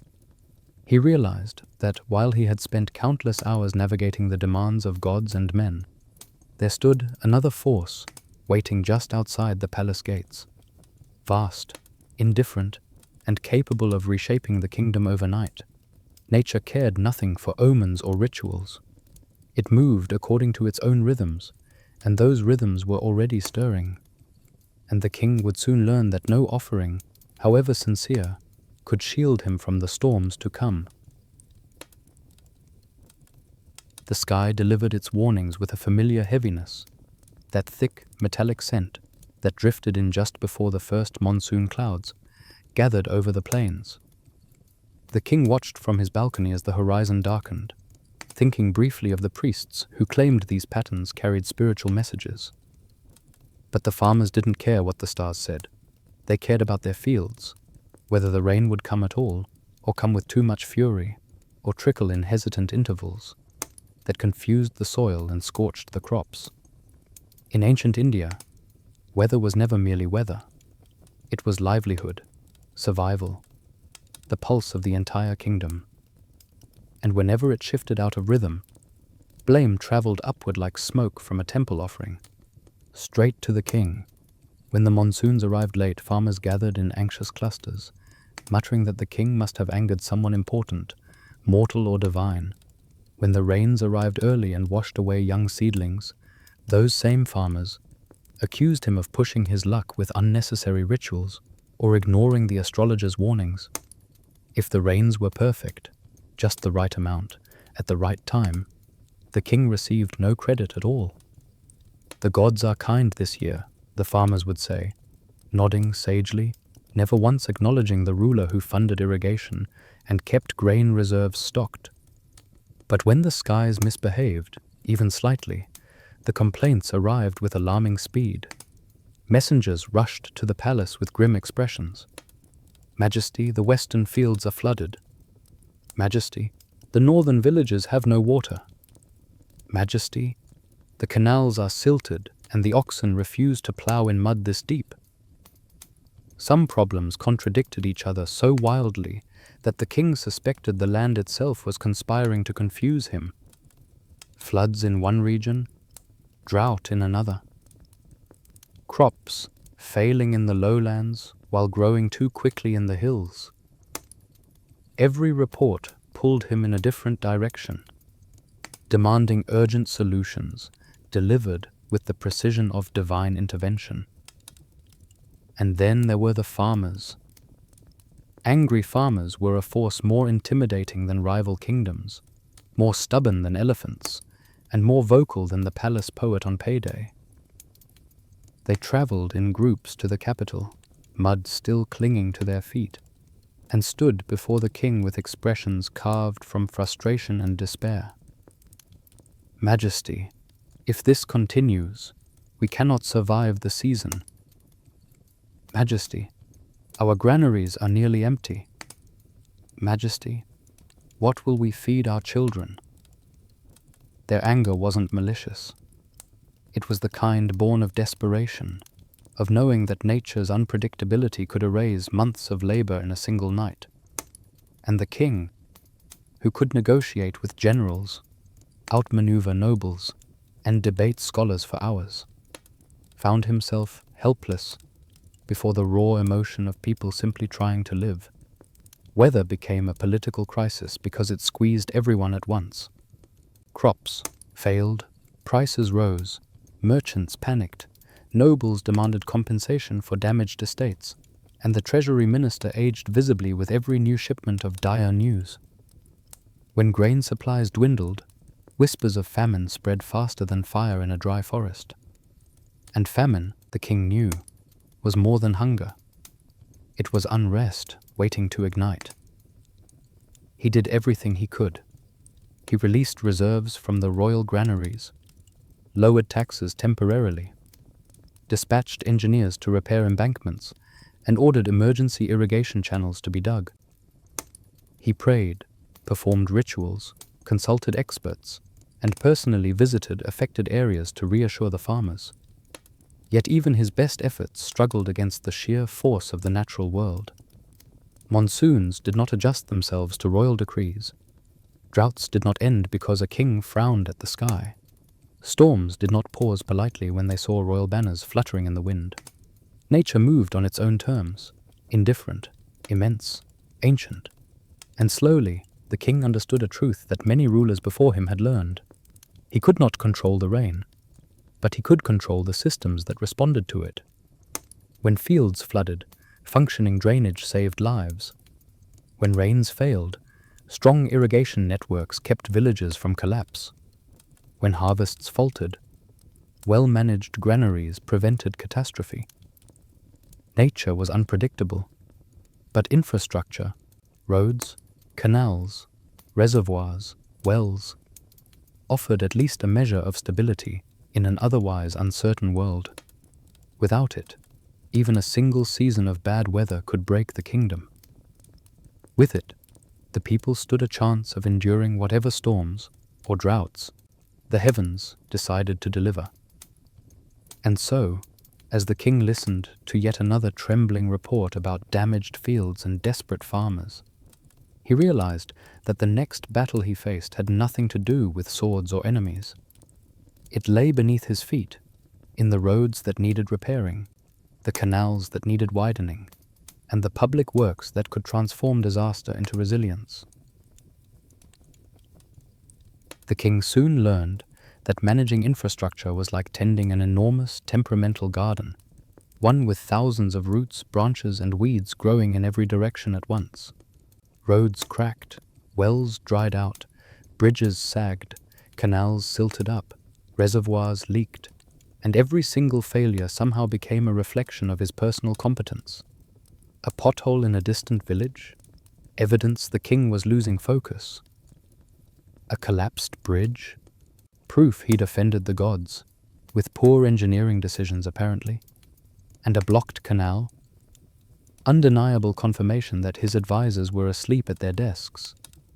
Public works were the quiet backbone of the kingdom, rarely praised when functioning but loudly criticized the instant something went wrong.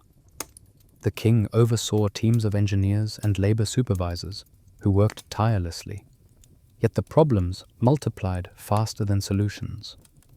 Roads needed constant attention because merchants complained that uneven paths slowed caravans. Farmers insisted their fields would flourish if only the irrigation channels were deeper, wider, straighter, or magically resistant to silting.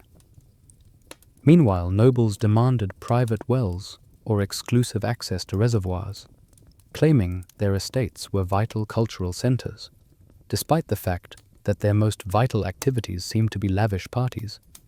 Every morning brought new petitions. Majesty, the northern road has flooded again. Majesty, the eastern bridge creaks worryingly. Majesty, my cousin's neighbor's uncle fell into a well, clearly a sign that more wells are needed. The king sometimes wondered whether wells were beloved for their usefulness, or simply because people enjoyed arguing about them. Supervising repairs became an endless cycle. One week he dispatched workers to fix a damaged causeway, only to receive word days later that heavy ox carts had broken it again. A reservoir repaired in spring might leak in autumn because a visiting elephant decided to bathe there. And while engineers did their best, they often disagreed fiercely about solutions, each convinced their design was superior. The king listened to heated debates about stone quality, water angles, soil types, and drainage patterns until he longed for the relative simplicity of dueling generals. Yet infrastructure wasn't merely physical, it was political. Each project shaped loyalties and rivalries. Allocate too many resources to one region, and another grew resentful. Approve a well in one village, and 3 neighboring villages demanded the same. The king traveled often to oversee projects, riding along dusty roads as villagers gathered, to air grievances. Some offered heartfelt thanks, others offered enthusiastic criticism, and a few offered unsolicited advice that sounded suspiciously like engineering lectures. Despite the frustrations, the king found small satisfaction in the tangible nature of public works. Battles ended in uncertainty. Court intrigue twisted endlessly. Taxation stirred resentment, but a repaired well, a widened canal, a reconstructed road, these things stood solid and reassuring. They reminded him that, despite all the chaos of ruling, he could help his people in ways they could touch with their own hands. Still, complaints never stopped. A merchant insisted the new road was too straight. His family believed curved paths protected travelers from wandering spirits. A group of elders insisted the well water tasted different now, which they attributed to improper blessings, rather than the entirely reasonable explanation of deeper digging. A farming community demanded new irrigation channels, then argued passionately about the exact direction the water should flow. Each household convinced the current should favor their particular patch of land. The king realized, often with a tired smile, that ruling wasn't just about fixing broken roads. It was about navigating the intricate web of local customs, beliefs, and traditions that shaped people's expectations. What made sense to one region baffled another. What one village praised, another condemned. Even wells, bridges, and roads carried layers of cultural meaning that no blueprint accounted for. And as he rode back to the palace after yet another day of listening, negotiating, and inspecting, he knew the next challenge waiting for him loomed even larger. Infrastructure required material resources and labor, but understanding local customs, truly understanding them, required patience, diplomacy, and a willingness to learn countless traditions woven through every corner of the kingdom. Administering a realm was not just engineering and management, it was anthropology, storytelling, and negotiation all at once. And the king was about to discover just how complicated and unexpectedly fascinating that responsibility could become. The kingdom stretched across landscapes so varied that sometimes the king wondered if he ruled one realm, or a collection of entirely different worlds, stitched together by roads and hope. Mountains towered in the north, jungles breathed in the south, Rivers wound across fertile plains, and deserts shimmered beneath relentless sun. Each region carried its own stories, practices, festivals, dialects, foods, taboos, and expectations, and each believed wholeheartedly that their way was the most sensible, sacred, and superior. From a distance, the kingdom looked unified. Up close, it was a mosaic of cultures so intricate and colorful that even the court scholars struggled to categorize them. In one village, people greeted each other by touching foreheads. In another, they bowed. In yet another, they clasped palms, but insisted it was improper to do so without also reciting a specific blessing.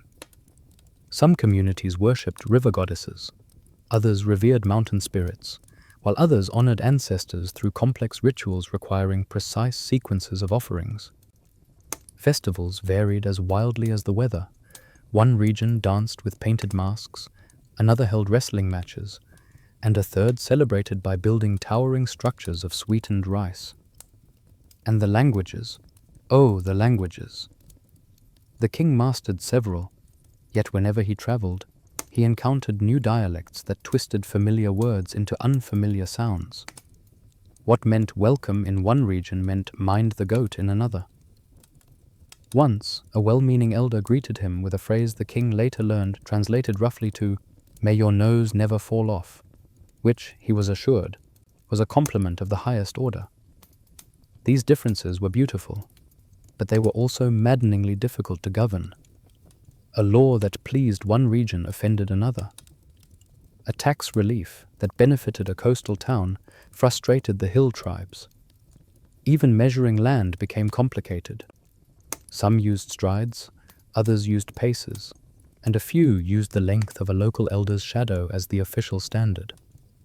The king discovered early on that any decree he issued would be celebrated, questioned, misunderstood, and possibly misinterpreted into a folk song before he even returned to the palace. One of the greatest challenges lay in navigating caste and community hierarchies, each with its own structure, privileges, and expectations. A celebration in one village might be considered a grave insult if performed incorrectly in another. The king once approved a festival decoration involving lotus flowers, only to be informed that in a nearby province, lotus petals were reserved exclusively for funerals. He spent the next week clarifying that he did not, in fact, wish doom upon the living. Yet for all the complexity, the king found profound wonder in this diversity. When he traveled, moving through forests where parrots chattered from treetops, through markets filled with spices and textiles, through quiet villages framed by rolling fields, he understood that the kingdom's strength lay not in uniformity, but in its endless variety. Its people carried ancient knowledge, unique crafts, deep-rooted traditions, and ways of life shaped by centuries of adaptation to their land. Listening became one of the king's greatest tools. He sat with village elders beneath banyan trees, hearing stories that stretched across generations. He watched rituals performed with reverence and joy. He heard music played on instruments he had never seen, rhythms that made even his tired feet tap. And slowly, he learned how to weave these countless perspectives into governance. He discovered that respect opened more doors than force, that understanding brought peace faster than decrees, and that a king who met people where they stood earned loyalty deeper than law could command. Still, diversity meant disagreements, lots of them. Regions quarreled over borders, trade routes, temple rights, grazing lands, festival dates, and even who had the better monsoon season.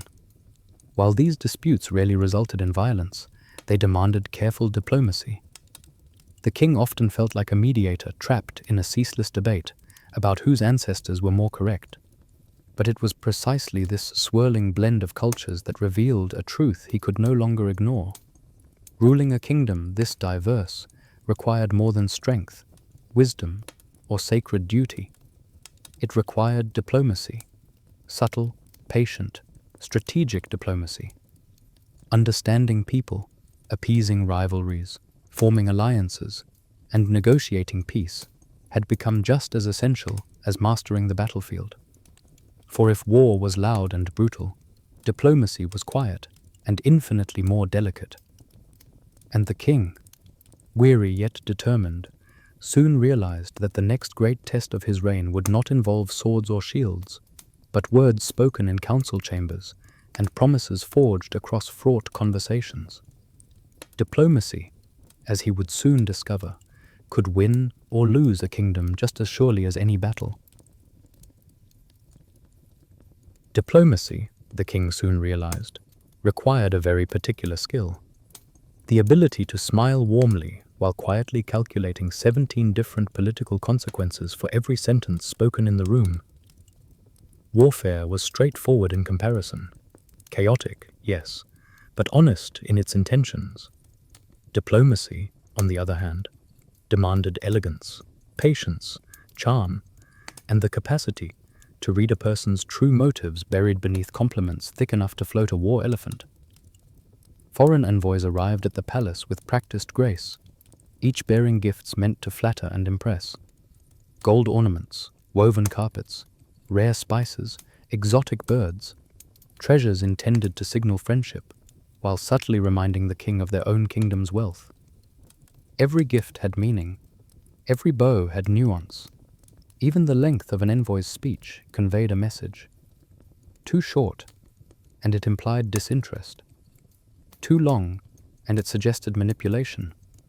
Or worse, boredom with protocol, which could ignite offense faster than a spark on dry grass. The king sat through these meetings with attentive patience, offering gentle smiles, measured nods, and replies so carefully phrased that they could be interpreted in 3 different ways, none of which committed him to anything dangerous. His spy master usually stood in a quiet corner, observing every twitch and blink, while the ministers hovered with hopeful tension that the king would say exactly the right thing. The slightest misstep, an ill-chosen word, a gesture held too long, could define relations with a neighboring kingdom for years. Marriage alliances, of course, were the heart of diplomacy. Though poets romanticized royal weddings as divine unions, the king knew better. These marriages were political treaties, wearing silk and flowers. A bride or groom wasn't just a spouse. They were a bridge, a peace offering, a living guarantee of cooperation between realms. Marriage could secure borders, pacify rival clans, or, if mishandled, ignite conflicts more destructive than any battlefield clash. The king spent countless hours hearing proposals for potential matches, each one presented as a gift from fate itself. "This princess brings prosperity," one advisor insisted. "This prince unites 2 ancient clans," another pressed. "This match will stop the northern raids," a third promised, always emphasizing the supposed inevitability of harmony. But the king understood the hidden stakes. A marriage alliance tied families together, not just emotionally, but politically. If one kingdom broke the alliance, or if a spouse was slighted, or if the union failed to produce heirs, the consequences could be catastrophic. Treaties were equally delicate. Drafting them required precise wording that conveyed agreement without surrender, strength without aggression, cooperation without weakness. Negotiations stretched late into the night, with scribes hovering anxiously over inkpots and diplomats debating commas as though their lives depended on them. And sometimes they did. A misplaced phrase had once been interpreted by a neighboring king as an insult to his ancestors, triggering a standoff that took months to resolve. Hostages, though a harsh word, were a common diplomatic practice. Noble children or relatives were exchanged between kingdoms to guarantee peace, raised with respect, but held as living reminders not to betray the alliance. The king disliked this custom, though he understood its purpose. He had seen how these young hostages tried to adapt, caught between loyalty to their birth families and their new homes. Their presence in court was a constant reminder that diplomacy, for all its elegance, carried shadows of coercion. Even conversations within the court required diplomatic finesse. Nobles lobbied for influence, generals for resources, merchants for trade privileges, priests for recognition of their temples. Each group viewed diplomacy not just as foreign policy, but as a means of shaping the kingdom's internal direction. The king navigated these interactions gracefully, but beneath every polite exchange lay the familiar strain of balancing too many expectations at once. He learned to read subtle cues, the way someone held their cup, the shift in their tone, the pause before a compliment. He memorized the customs of foreign courts, the honorifics of distant tribes, the taboos of neighboring regions. A single misstep could undo years of peace-building. Diplomacy became an art form he practiced daily, even in moments that seemed casual. But the most challenging diplomatic terrain was not the council chamber or the treaty hall. It was the realm of royal marriages. For while treaties could be revised and negotiations repeated, marriages were far more binding and far more volatile. They intertwined families, expectations, egos, and alliances in ways no parchment could fully capture. And as the king stepped into yet another discussion about possible matrimonial arrangements, presented with lists of eligible royals, strategic advantages, and potential risks, he understood that the next chapter of his life would delve deeper into this tangled web. Royal marriages were beautiful in ceremony, but treacherous in reality, a political minefield wrapped in silk and jasmine. Royal marriage was never a simple question of love or compatibility. It was a diplomatic equation wrapped in silk and performed beneath garlands of jasmine. The king understood from a young age that his future spouses would not arrive as individuals alone.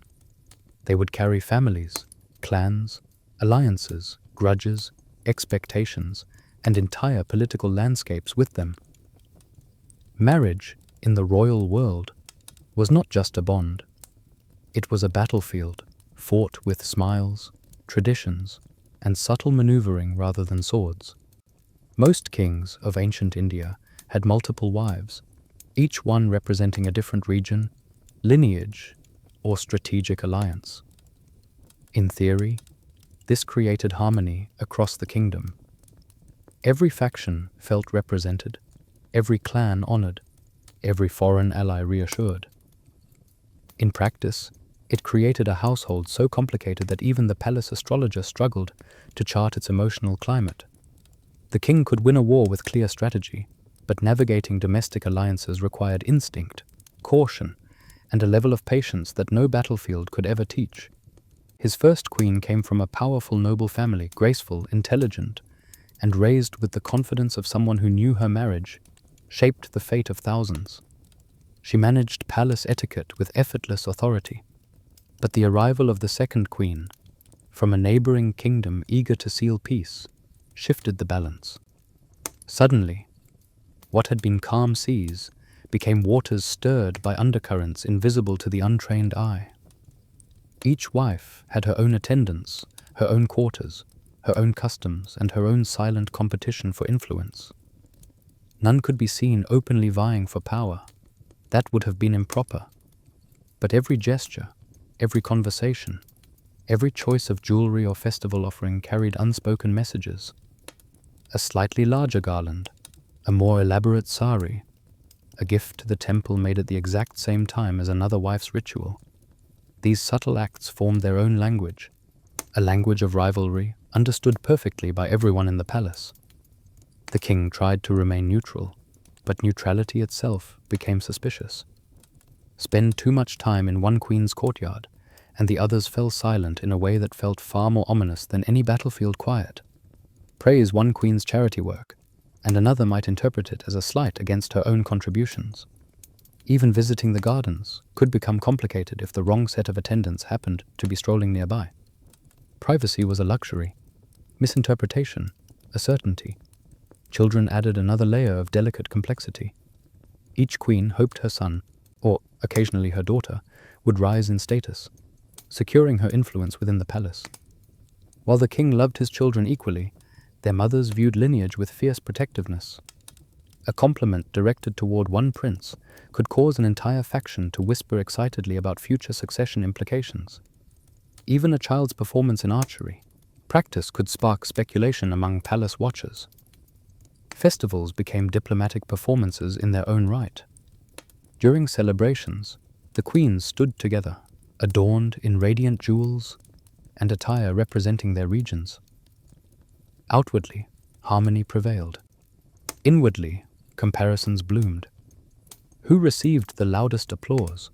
Whose family sent the grandest gifts? Whose influence shaped the decorations? The king, meanwhile, smiled through it all, fully aware that any misstep on his part could turn a joyful ritual into a week-long storm. And then there were the mothers-in-law, plural, who arrived with their own cultural expectations and political agendas. Each one believed her daughter's happiness was paramount, and each had suggestions for improving palace life, most of which contradicted one another. The king occasionally entertained the fantasy of placing them all in a council chamber with a single rule: solve one issue without arguing. He knew it would never work. Still, despite the constant tensions, there were genuine moments of warmth within the royal household. Shared laughter over festival mishaps, united fronts during foreign visits, quiet evenings when stories were told beneath lantern light. The queens, for all their rivalry, were intelligent women navigating impossible expectations just as he was. They understood the pressures of representation, the weight of lineage, the reality that their lives were bound to politics as tightly as his. But such harmony was always temporary. As soon as peace seemed within reach, a new wave of drama arrived. Jealousies, misunderstandings, shifting alliances among ladies-in-waiting, or a minor disagreement inflated into a palace-wide crisis. The king often returned from council meetings about war or taxation, only to find himself settling disputes over who had been assigned the more prestigious pavilion during a festival, or who had received a slightly larger mango from the royal orchards. He sometimes wondered, which took more skill, commanding armies or navigating domestic diplomacy? At least, on the battlefield, the rules were clear. And as the king reflected on the complexities of his household, one truth became undeniable.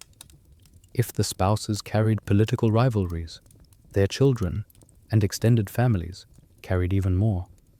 Royal families, for all their elegance and refinement, were rarely peaceful beneath the surface.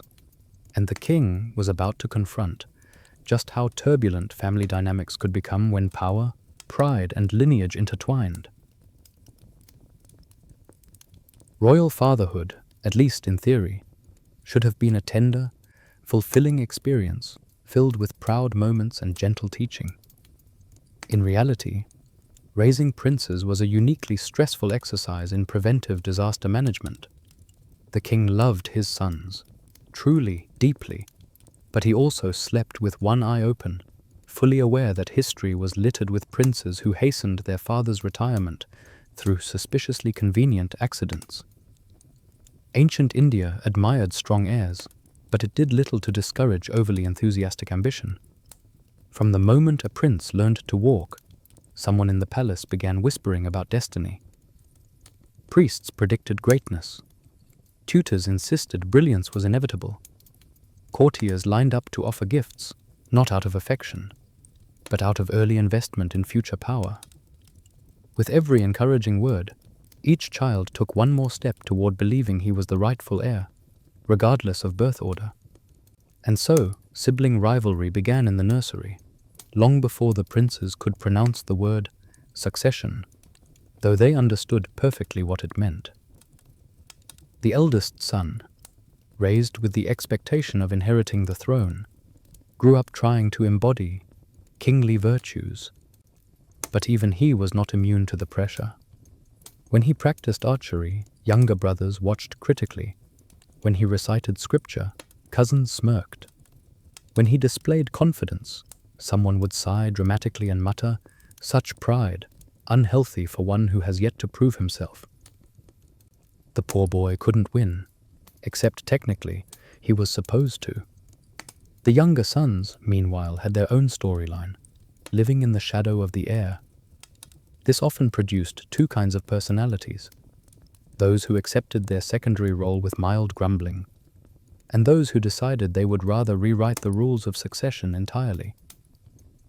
The king began to recognize the signs early: a son who asked too many questions about troop deployments, a cousin who lingered a little too long near the treasury, a nephew who suddenly became very interested in religious prophecy about unexpected rulers. These were red flags the king could not afford to ignore.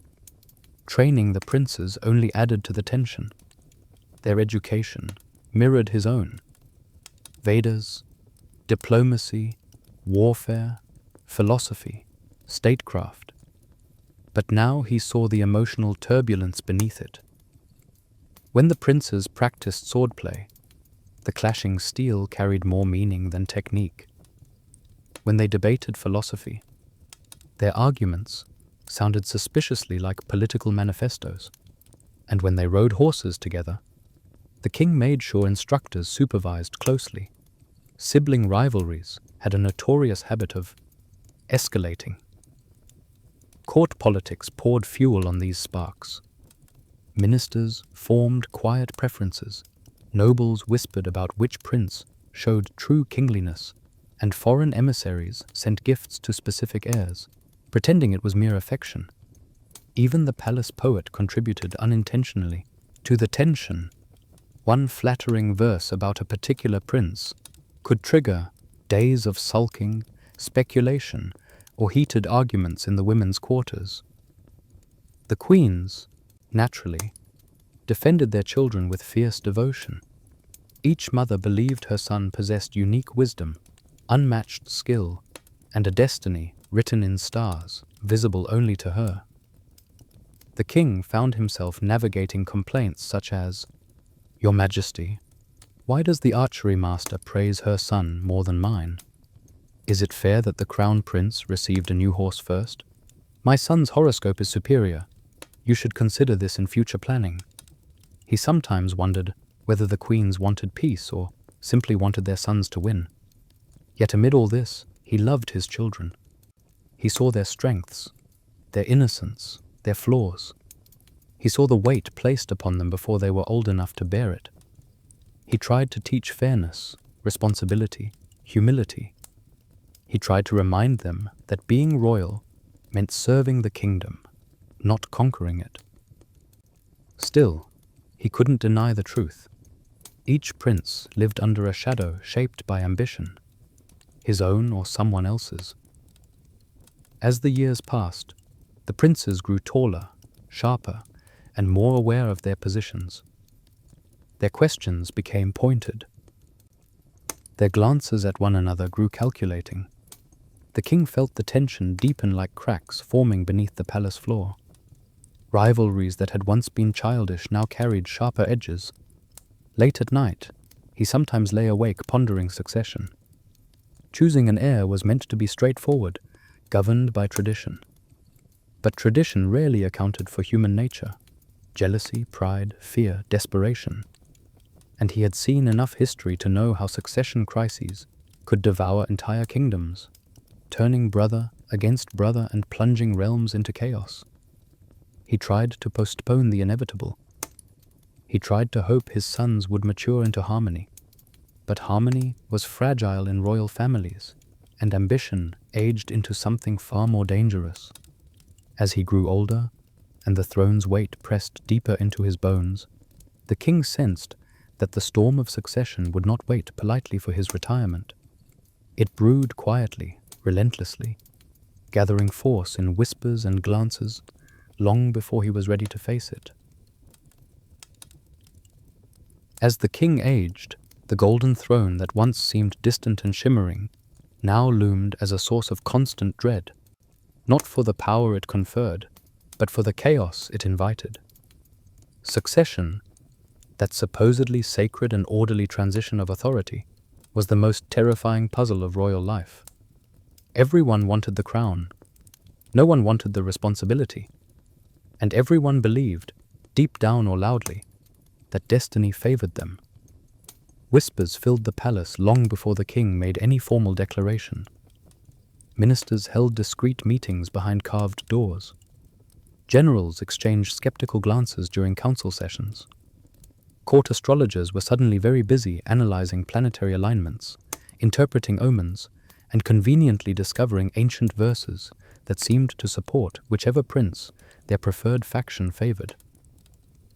The palace poet even drafted 3 separate victory odes, one for each likely heir, carefully hiding the extras until the future became clearer. The princes did not help matters, though they tried, at least in public, to maintain a veneer of brotherly respect. Everyone sensed the tension simmering beneath the polite smiles.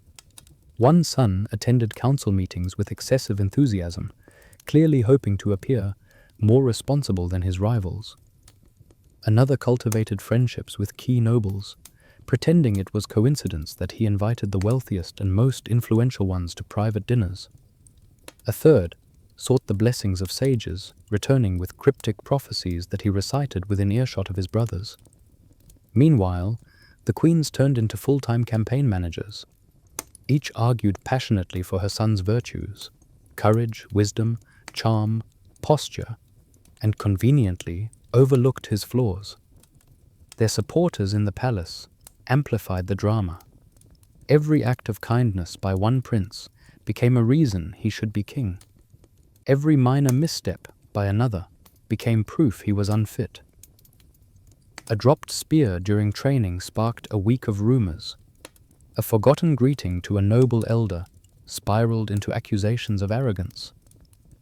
One prince's preference for mangoes over figs somehow became political commentary.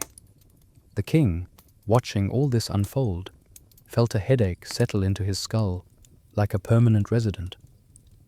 He had seen enough history to know where succession struggles led. Kingdoms tore themselves apart. Cousins betrayed cousins. Brothers turned armies against each other. Ministers gambled their lives on whichever prince they backed. Even loyal soldiers were forced into impossible choices. A contested throne was a spark thrown into dry grass. Once lit, the fire could not easily be contained. Coups were always a possibility, lurking in the shadows of palace corridors. A general might decide the kingdom needed a strong hand. A minister might think the king could be gently replaced with a more cooperative heir. A distant relative might suddenly recall an obscure ancestral claim. The king increased his security, not because he feared his sons, but because he feared those who thought they were helping his sons. As the king's hair silvered, everyone began watching him more closely. His fatigue was interpreted as declining power. His silence in council was seen as indecision. Even a mild cough sent half the palace into a frenzy of speculation. One particularly jumpy minister nearly fled the kingdom after overhearing the king sneeze, convinced it signaled his imminent death and thus inevitable chaos. The king tried to address the matter rationally. He considered each prince carefully, evaluating not only their skills, but their temperament, their sense of justice, their capacity to bear the crushing demands of the throne. Yet every decision seemed flawed, every choice fraught with danger. If he named the eldest, he risked alienating the younger sons and their factions. If he chose a younger but more capable son, he violated tradition and risked rebellion from supporters of the heir apparent. If he attempted to divide authority, he risked creating a fractured kingdom with competing thrones, an outcome worse than any single succession. He sometimes wished he could simply retire to a peaceful hermit's life in the mountains. But he knew stepping away without clarity would invite catastrophe. Abdication, in a world this hungry for power, was simply another form of danger. And even if the king managed to choose an heir without igniting a palace-wide meltdown, there was another problem looming on the horizon: the vassals. the feudal lords, the regional powers who smiled politely at the crown, but never hesitated to stir rebellion if an heir seemed weak or inconvenient. These local rulers wielded their own ambitions, their own armies, and their own expectations about who should sit on the throne. Succession wasn't just a family crisis, it was a kingdom-wide gamble. And even once the heir was chosen, even if the transition went smoothly inside the palace, the real challenge awaited outside its walls. For the vassals were watching, waiting, and preparing to test the next ruler as fiercely as they had tested him. And the king knew from experience, vassals could cause more trouble than a dozen rival princes combined. The king often thought ruling the palace was difficult, until he remembered he also had to rule everything outside it. If princes and ministers were storms inside a gilded bowl, vassals and governors were full monsoons that swept across the land with far less subtlety. These regional leaders smiled politely during official gatherings, bowed deeply when visiting the capital, and then returned to their provinces to do exactly what they wanted. Ancient India's political landscape was a patchwork of semi-autonomous territories, each ruled by someone who believed, in their most private thoughts, that they would make an excellent king themselves. Some vassals behaved loyally, administering justice, supporting the crown, and sending timely tribute. Others behaved like cats, friendly on good days, aloof on most days, and completely unmanageable whenever the king needed them most. The king reviewed reports daily, scanning for signs of unrest. A slight delay in tribute payments raised suspicions. A governor who suddenly doubled his personal guard invited scrutiny. A fort being repaired without prior approval usually meant someone was preparing to test the limits of royal authority. And if a vassal began inviting neighboring princes to elaborate feasts, the king knew trouble was brewing. Rebellions didn't announce themselves loudly. They whispered first. Of course, when the whispering failed to achieve its goals, the rebellions eventually grew louder. Some were minor, a border lord refusing to pay taxes, a provincial governor declaring he needed temporary autonomy, or a noble clan insisting they were simply following ancestral customs that coincidentally contradicted royal orders. Others were more dramatic, involving armies assembling under banners that had no business flying outside local festivals. When rebellion struck, it was never convenient. It erupted during droughts. It erupted after festivals when the treasury was at its weakest. It erupted during monsoon season when half the roads turned into rivers. The king sometimes wondered if his vassals coordinated their uprisings with the weather. Still, he couldn't rely solely on force to maintain order. Suppressing a rebellion took soldiers, time, and substantial coin. Resources the kingdom could not waste repeatedly. Diplomacy, patience, negotiation, threats, and occasionally bribes became essential tools. The king wrote letters at all hours, stabilized fragile egos, and sent trusted envoys to calm volatile situations. Sometimes a rebellion fizzled out after a single meeting. Other times, a simple dispute over cattle grazing escalated into a 2-year conflict that historians would later summarize in one polite sentence. Regional powers also had their own advisors, astrologers and schemers, people who encouraged their lords to challenge royal decisions in hopes of gaining influence. The king knew many rebellions were not born from genuine grievance, but from ambitious whispers echoing through provincial courts. And yet, despite their unpredictability, the vassals were essential. They maintained local order, marshaled regional troops, oversaw harvests, and mediated village disputes the king could never personally address. They were the limbs of the kingdom, strong, occasionally uncontrollable, but impossible to function without. So the king traveled, constantly. He rode across plains and mountains, through forests and deserts, visiting governors and nobles, inspecting forts, listening to grievances, and reminding everyone, gently or firmly, that the crown still held authority. His presence accomplished more than decrees ever could. When he arrived in person, rebellion tended to shrink. People bowed more deeply.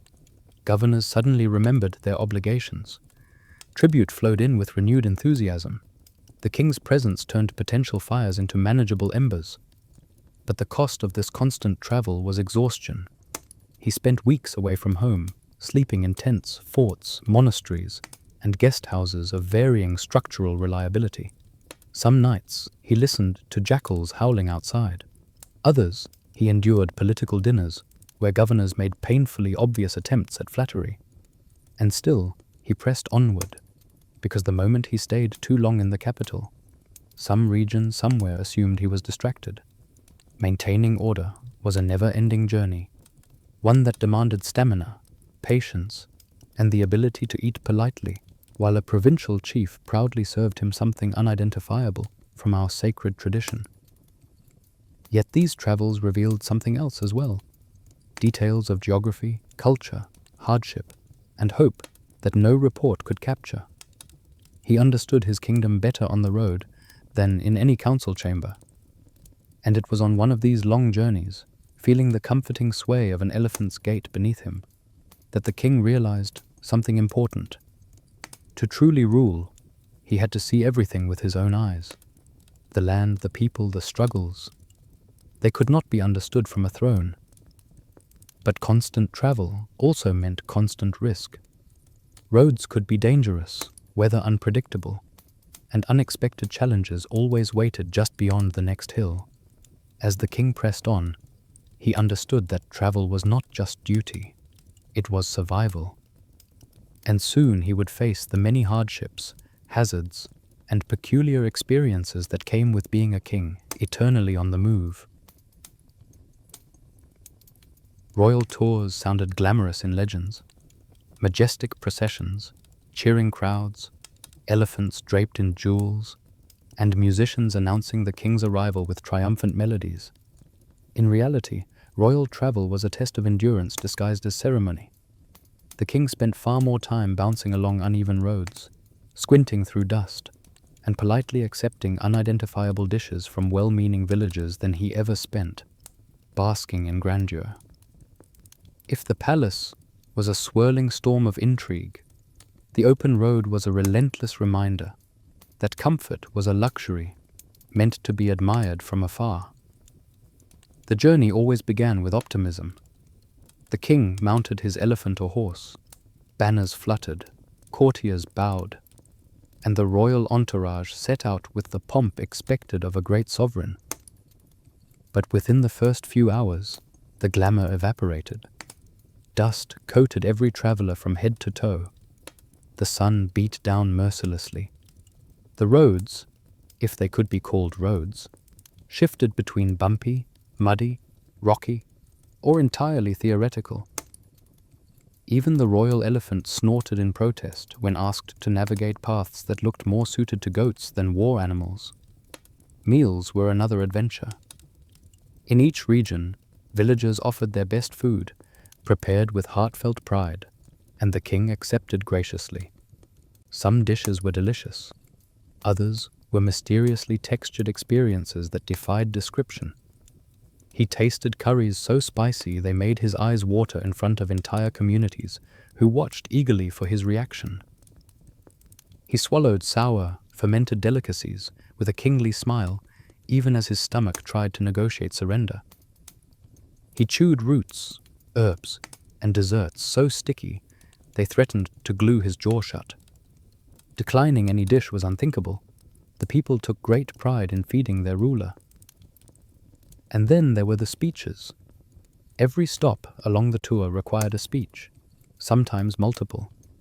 The king found himself speaking at village gates, temple courtyards, riverbanks, granaries, hilltops, and once in front of a large sacred anthill that enjoyed a more decorated platform than his own throne. He delivered blessings, promises, reassurances, policy explanations, and ceremonial greetings until his voice cracked. Villagers listened earnestly. Governors pretended to listen earnestly. And scribes frantically took notes so they could remind him later of what he'd said. He could hardly remember half of it by nightfall. Diplomatic exhaustion accumulated quickly. In each district, he met local leaders who spoke for hours about irrigation issues, harvest concerns, tax fairness, highway bandits, overly aggressive monkeys harassing temple visitors, and disputes involving goats trespassing on holy ground. The king, with practiced patience, listened to every grievance. He nodded, asked questions, offered advice, and issued instructions, all while silently wishing for a cool drink and a quiet place to sit. Accommodations varied wildly. Some nights he stayed in elegant guest houses prepared months in advance. Other nights he slept in forts that echoed with the sounds of bats. And on a few occasions, he spent the night in simple huts because storms had washed out key bridges. He learned to sleep lightly, ignoring the uncomfortable bedding, unpredictable noises, and occasional lizard dropping onto his shoulder. Even the royal physician, usually impossible to fluster, eventually sighed. "Majesty, perhaps we should consider carrying our own pillows." Yet for all its hardships, royal travel was necessary. It strengthened alliances, quelled rebellious whispers, reassured citizens, and allowed the king to understand his kingdom far more intimately than any report could. When he visited villages devastated by floods, he saw the determination etched into the faces of farmers rebuilding their homes. When he stood beside ancient stone wells, he heard elders recount centuries of history. When he walked through vibrant markets, he witnessed the heartbeat of the economy, bustling, colorful, alive. These glimpses grounded him. They reminded him of what he fought to protect, what he governed, and why the throne demanded so much of him. But they also revealed something else. Knowledge was power, and no king could survive, much less thrive, without information flowing as steadily as a river in monsoon season. Everywhere he traveled, people shared stories, rumors, worries, and hopes. Disputes pointed toward deeper problems. Successes hinted at models worth expanding. Tensions revealed areas needing intervention. Every conversation carried clues. And the king realized that collecting accurate, timely information wasn't merely helpful, it was essential. Because once he returned to the capital, he would need to turn what he had learned into policies, decisions, and strategies. But to do that, he needed eyes and ears across the realm, reliable ones, the kind that could travel farther and faster than he ever could. And thus began his strongest reliance on a network that no kingdom could function without: the spies, informants, messengers, and watchers who turned distant whispers into crucial knowledge. The king had long accepted that ruling required caution, but the day he truly understood paranoia was the day he realized he depended more on people he rarely saw than on those who bowed before him daily. Spies and informants formed the invisible skeleton of his rule, a hidden network humming beneath the surface of the kingdom like an underground river.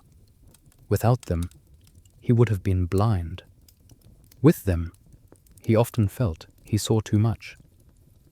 Ancient intelligence gathering was nothing like the dramatic tales sung by traveling bards. Most spies didn't leap from rooftops or duel on moonlit terraces.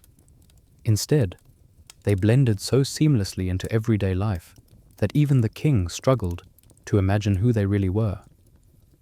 A potter's apprentice might pass along rumors from the marketplace. A stable boy might overhear a noble's argument and relay key details to a handler. A merchant traveling between provinces could serve as the kingdom's most valuable source of news simply by listening while pretending to haggle. And then there was the spy master, a man who dressed simply, spoke rarely, and appeared in rooms with unsettling ease. He greeted the king with quiet bows, delivered reports with unnerving precision, and vanished without disturbing the air. The king trusted him, mostly because he had no choice. If the spy master ever turned against him, half the kingdom would know before the king did.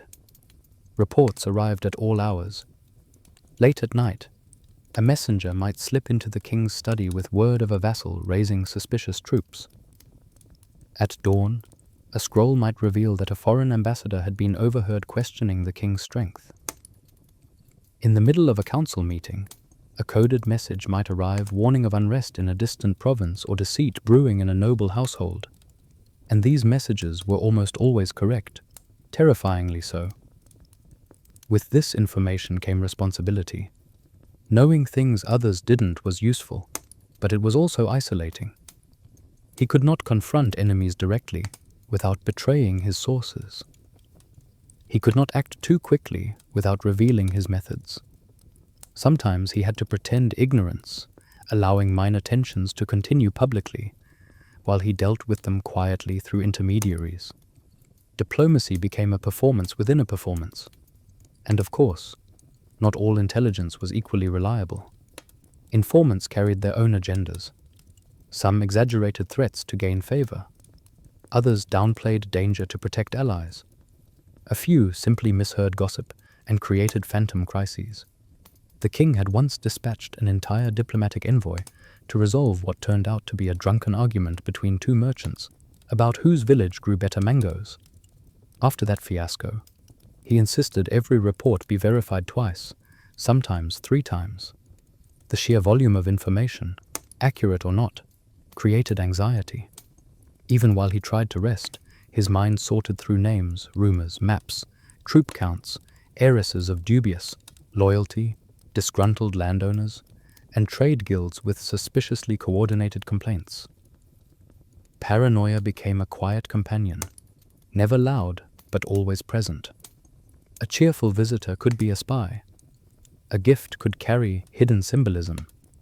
A guest's casual question about troop movements could mask deeper motives. Trust became a luxury reserved for very few. But the king understood the necessity. Without intelligence networks, rebellion would strike unseen. Alliances would crumble overnight, and foreign powers would slip through cracks unaware.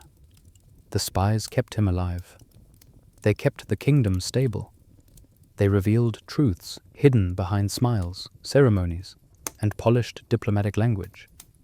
Still, information alone did not determine public opinion. Because while spies collected facts, the people created myths. As the king reviewed his latest intelligence report detailing a vassal's secret negotiations, he heard excited chatter echoing from the courtyard. Villagers visiting the capital whispered fantastic stories about him, that he rode a tiger into battle, that he could summon rain with a gesture, that he was the reincarnation of an ancient sage, or that he hadn't slept in 20 years because kings absorbed divine energy instead of dreaming. None of it was true, of course, but the myths spread faster than any official decree. He realized then that even with a vast intelligence network, he could not control what people believed. Stories, wild, colorful, contradictory stories, shaped perceptions more powerfully than evidence ever could. Myths moved hearts, guided loyalty, and sometimes carried more political weight than all his spies combined. And as the king folded the report, he understood the next challenge he faced, navigating the larger-than-life image the people built around him, an image that comforted them, yet demanded more from him than any human could realistically offer. The stories began long before the king ever sat on the throne. Some claimed he had been born beneath a comet. Others said his first cry sounded like a conch shell. A wandering sage once declared that his horoscope promised greatness unmatched in 100 generations. And although the sage later admitted he had misread one of the planetary charts, the rumor had already taken root. By the time the king reached adulthood, myth had woven itself into his identity so tightly that even he sometimes struggled to separate legend from truth. The people wanted more than a ruler. They wanted a symbol, someone who embodied divine virtues, cosmic balance, moral perfection, and heroic strength. They expected him to rule with the wisdom of ancient sages, the courage of legendary warriors, and the compassion of beloved deities. And while he tried, truly tried, to uphold Dharma, the weight of such expectations pressed on him like a second, heavier crown that no coronation ritual had prepared him for. Bards exaggerated his victories, turning small skirmishes into epic clashes. Priests interpreted every mundane action as part of some cosmic narrative. If he walked through the palace gardens at dawn, they claimed he communed with nature's spirits. If he paused before speaking at a council meeting, they said he was listening to the gods. If he made a difficult decision, it became proof of divine inspiration, or divine wrath, depending on whom it affected. Prophecies tangled themselves around his life in endless loops. Some foretold prosperity under his reign. Others warned he would face betrayal from within. A few, delivered by enthusiastic hermits with wild hair, made predictions so vague they could apply to nearly anyone. But the people cherished these prophecies, and the court watched them nervously. A single dramatic prediction could shift political tides faster than any military threat. Legends also reshaped how the king was expected to behave. Heroes of ancient epics made impossible standards seem normal. Kings of myth never hesitated, never faltered, never doubted themselves. They vanquished enemies with a single arrow. They solved disputes with one profound sentence. They meditated beneath waterfalls while balancing kingdoms on their shoulders.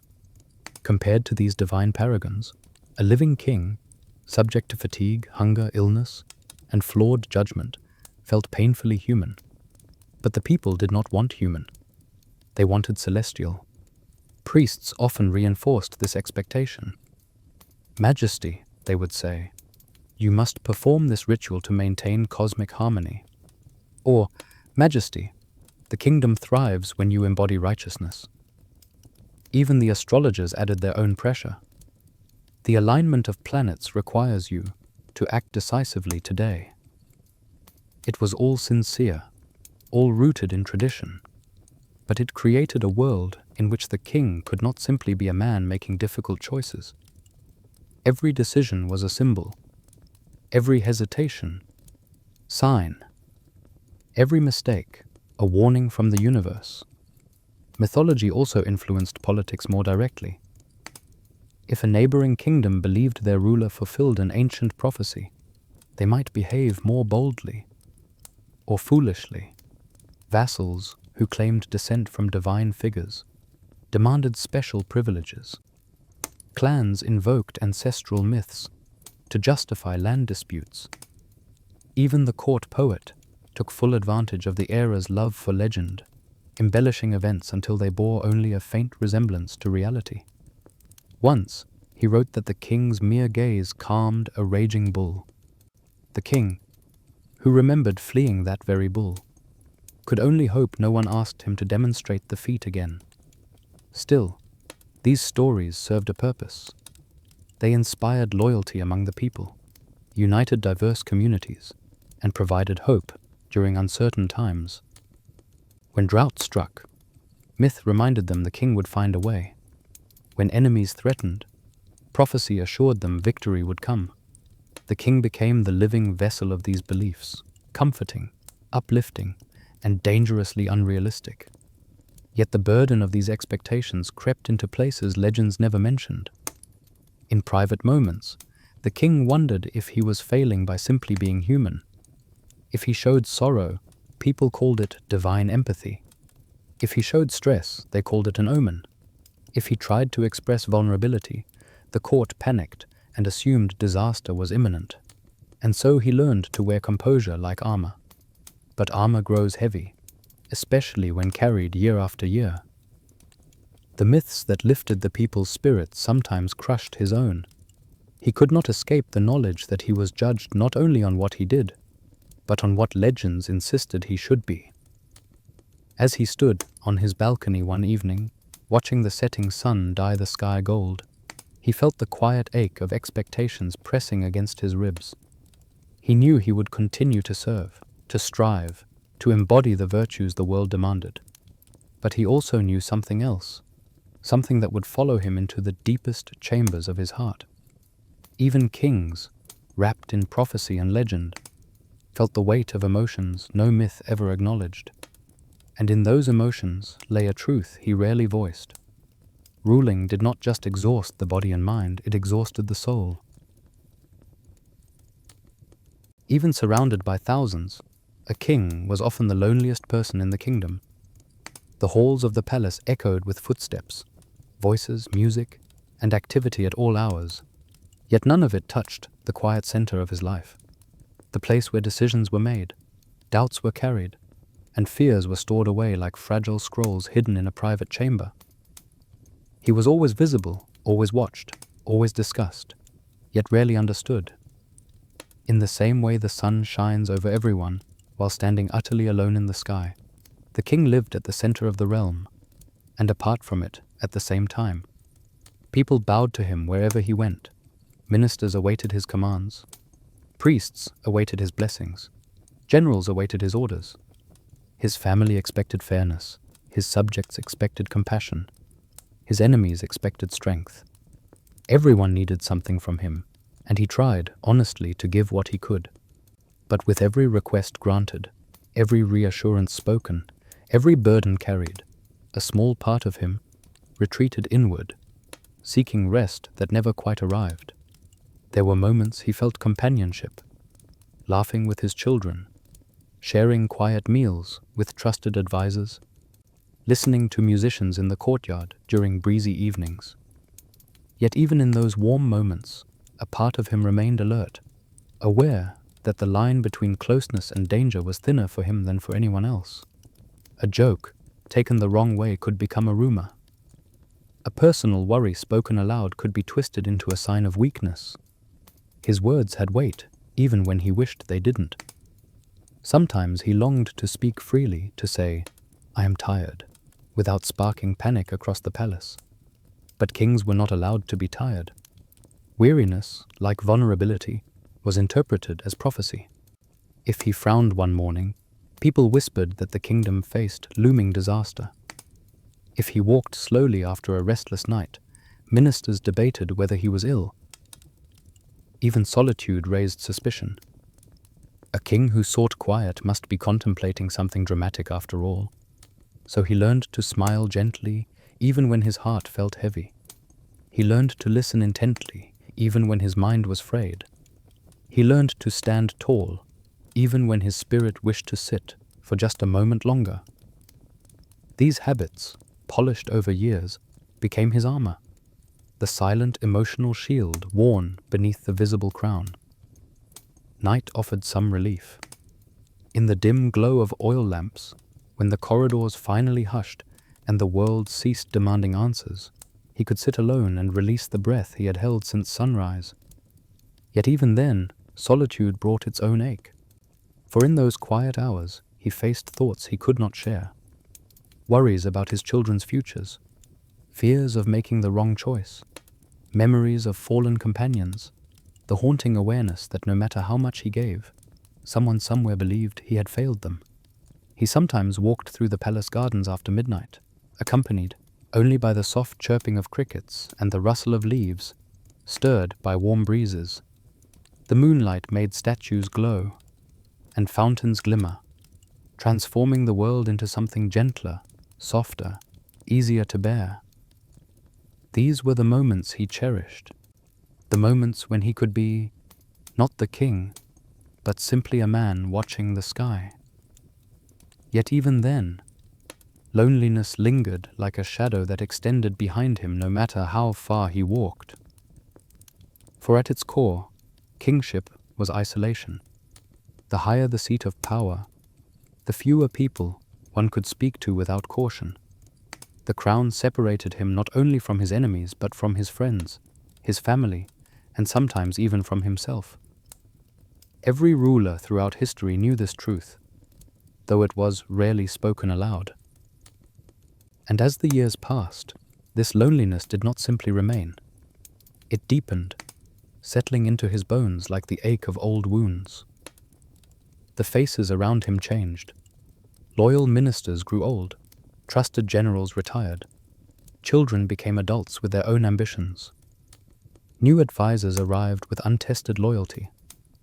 Old friends faded into memory. Even the palace itself felt different, though its stones remained the same. Time had a way of widening the distance between the king and the world he served. A loneliness built over years does not stay still. It expands, filling the spaces left by age and transition. And as the king felt the early tremors of aging, slower steps, lingering fatigue, a touch of silver in his hair, he understood that this quiet ache would only grow stronger. For age amplified everything. Responsibilities weighed more heavily. Memories sharpened. Regrets lingered longer. And the distance between king and kingdom stretched further than ever before. And the next great challenge awaiting him, one he could neither avoid nor delay, was the slow and inevitable process of growing old atop the throne. Age crept in softly at first, a little stiffness in the knees, a hint of grey along the temples, a need for just a moment longer to gather breath after climbing the palace steps. Nothing dramatic, nothing alarming, but in a king's life, even the smallest signs of aging spread through the court faster than wildfire on dry grass. Ministers watched too closely. Generals exchanged glances.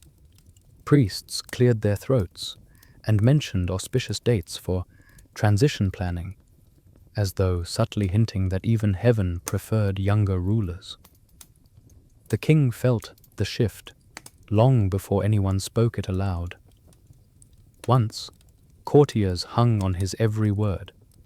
Now, they sometimes interrupted, politely, but unmistakably. Once, nobles praised his battle strategies. Now they suggested he consider delegating more to the younger commanders to conserve strength.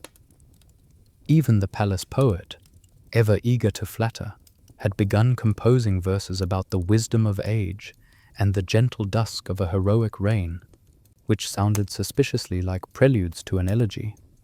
Meanwhile, the kingdom itself grew restless. Younger generations, who had known only stability, hard-won stability, took it for granted. They questioned decisions with bolder voices. They demanded reforms, rights, freedoms, and opportunities that required delicate balance. Some provinces, sensing the king's advancing age, tested boundaries just to see how firmly he would respond. Tribute arrived later. Governors grew slower to comply with orders. Rivals whispered of new eras and fresh leadership. Rebellions that once would have been unthinkable now sparked with distressing confidence. A minor lord seized control of a border fort, insisting it was a misunderstanding. A coalition of merchants refused a new tax, claiming economic strain. A group of scholars published philosophical treatises, suggesting that a king's authority should evolve naturally with the vitality of his spirit. A beautifully worded argument for replacing an aging monarch. The king fought back, not with rage but with experience. He negotiated truces, issued wise decrees, traveled when necessary, listened when possible. But he could feel the tide shifting. Where once he inspired awe, now he inspired caution. His authority had not diminished, but people's perception of it had. And perception, he knew, shaped reality more quickly than fact ever did. His body reminded him daily of limits he had long ignored. Battles he once endured with ease now left lingering aches. Long council sessions drained him. Sleepless nights took longer to recover from. Even rituals, once merely time-consuming, became physically taxing. He hid the discomfort with grace, but in private, he felt it sharply. Age was not a weakness, yet kingship demanded ceaseless strength. The loneliness that had accompanied him for years now mingled with something new, a quiet resignation, a wistful longing for rest. Not death, not disappearance, just rest. A life beyond constant vigilance. A life where he could sit beneath a banyan tree without worrying that a messenger might appear with news of a border dispute. A life where he could watch his grandchildren play without calculating political implications. A life where he could finally breathe without the weight of a kingdom pressing on his chest. He thought often of abdication. It wasn't a failure. It was a freedom. Some kings in the ancient world relinquished their thrones to seek spiritual peace, retreating into forests or living as wandering sages. Others retired quietly, letting younger rulers carry the burdens of the realm. The idea held a certain beauty, like placing a heavy sword onto a ceremonial rack after decades of battle. His heart warmed at the thought of simpler days, visiting holy rivers, meditating under trees, reading scriptures without interruption, walking without bodyguards, sleeping without fear. But dreams alone could not make it happen. Abdication required careful planning. An heir had to be chosen. Factions had to be appeased. The transition had to be peaceful, or the kingdom would fracture. And even if he stepped aside, would his presence still cast a shadow? Would vassals rally behind him instead of the new king? Would his sons fight over succession? Would the people resist change? He wrestled with these questions as he grew older, each day revealing new cracks in the foundation of his strength. Yet the desire for rest only grew stronger. He had served with devotion, fought with courage, ruled with fairness, and endured with patience. Surely there must come a time when even a king could step down from the relentless climb. And so, as the kingdom stirred with restless energy, and the court watched him with subtle expectation, the king knew the next chapter of his life rested on a decision no battlefield, council, or prophecy could dictate. The choice to abdicate or endure was his alone. But many kings before him had faced this same dilemma, and their stories whispered warnings and possibilities in equal measure. For the path of abdication, though tempting, was rarely smooth, and he would soon learn just how tangled that choice could become. The king sometimes sat alone beneath the palace's oldest banyan tree, imagining a future in which he could simply walk away from the throne. No fanfare, no crisis, just the gentle fading of responsibility, like a lamp dimming at the end of the night. He pictured himself traveling as an anonymous pilgrim, bathing in sacred rivers, meditating in forests where no one knew his name. It was a beautiful dream, a peaceful dream, and he knew deep down, an almost impossible dream. Kings were not allowed to retire, not truly. The throne was a living thing, and once it claimed someone, it rarely loosened its hold. Even abdication, a respectable tradition in some ancient texts, was far more complicated in practice. The moment a king hinted at stepping down, ambition erupted across the court like a storm snapping through dry branches. Princes maneuvered for advantage, ministers whispered strategies, vassals calculated which heir served their interests. Rivals from foreign kingdoms perked up like wolves catching scent of a limping deer. In such an environment, announcing retirement sounded less like a peaceful transition and more like inviting chaos to dinner. Even if succession was clear, abdication triggered endless political shifts. Some nobles would swear renewed loyalty to the new king, while privately pining for the old one. Others would resent losing influence and stir unrest. Generals would debate whether the new ruler was strong enough to command their troops. Merchants, always sensitive to instability, would panic over the slightest fluctuation in leadership. The mere thought of retirement made the treasury minister visibly pale. Worst of all, there was betrayal. History offered grim examples, kings poisoned by ambitious sons, eager to accelerate the transition, deposed rulers imprisoned for their safety, retired monarchs manipulated into endorsing rebellions, peaceful abdications twisted into civil wars by factions insisting the wrong heir had been chosen. Some kings who stepped down voluntarily were dragged back into politics by supporters who refused to accept their departure. Others were blamed for every problem that arose under the new rule, as though their shadow alone caused droughts and political failures.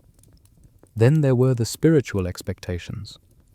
Advisors insisted that a true abdication required elaborate rituals, offerings, and consultations with astrologers who frequently disagreed.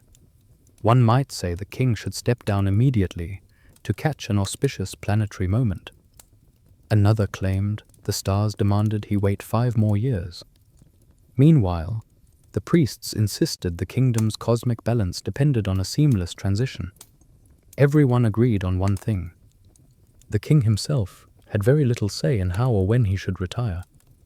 But the greatest obstacle was emotional. For decades, the king had shaped the kingdom.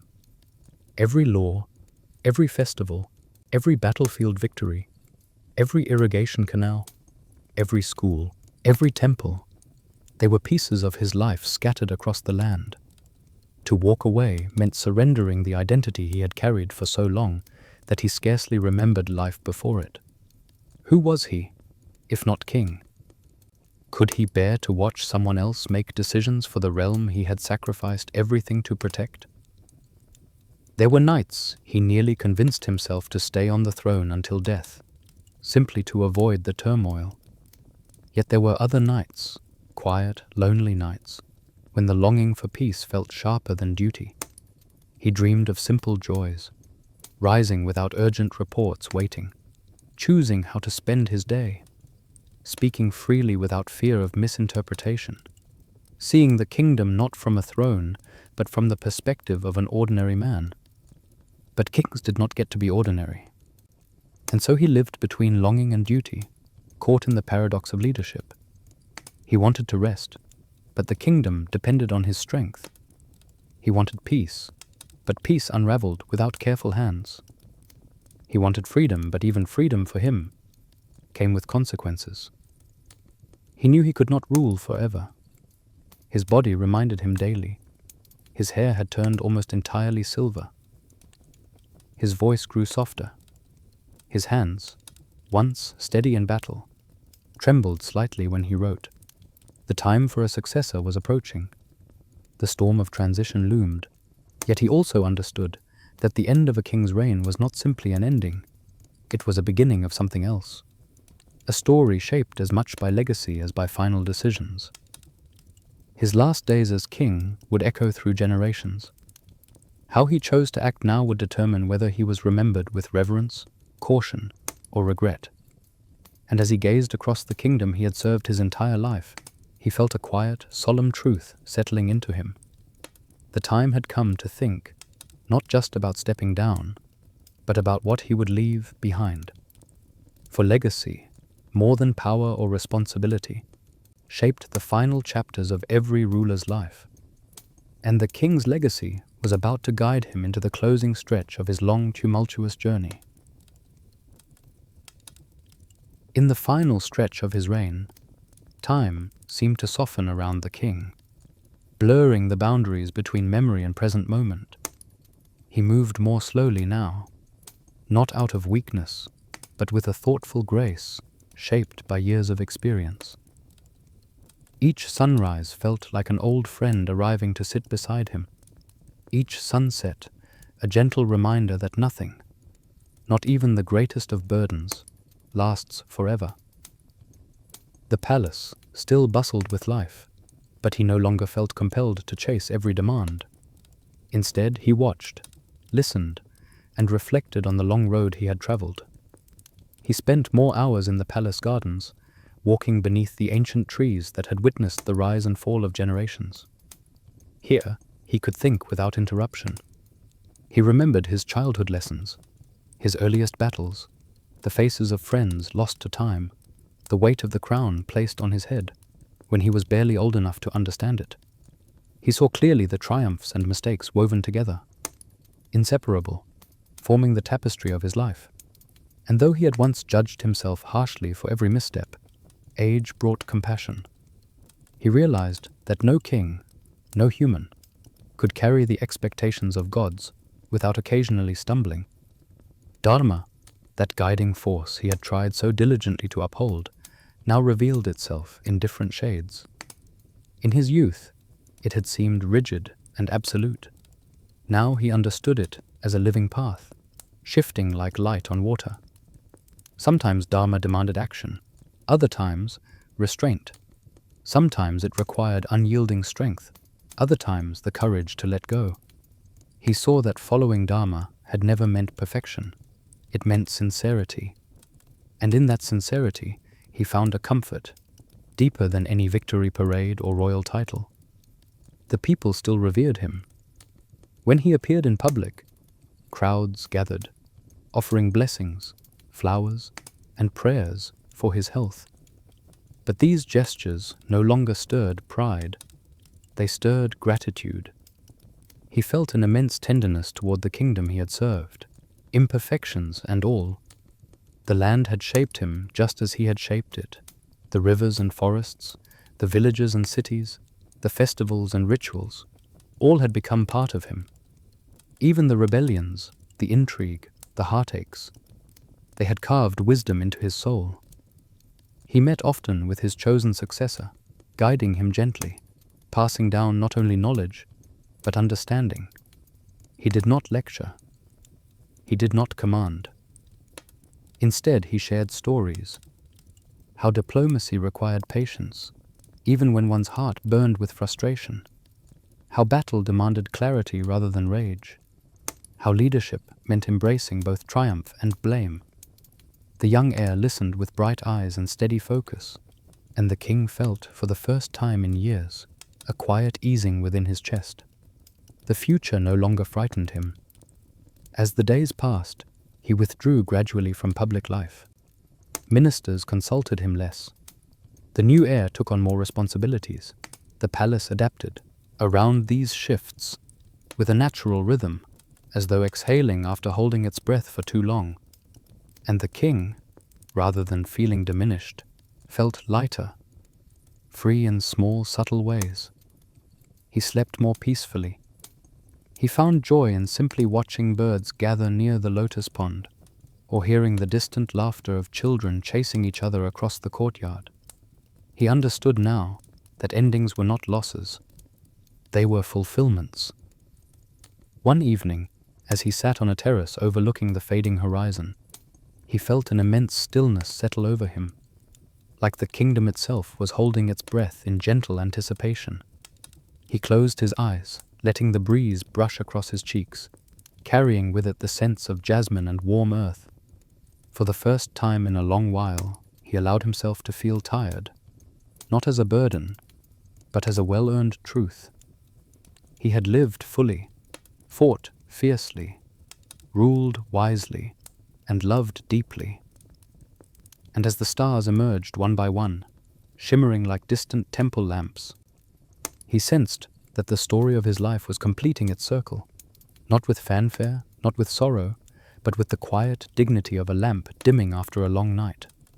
He inhaled slowly, releasing his breath in a soft sigh that felt like surrender and peace intertwined.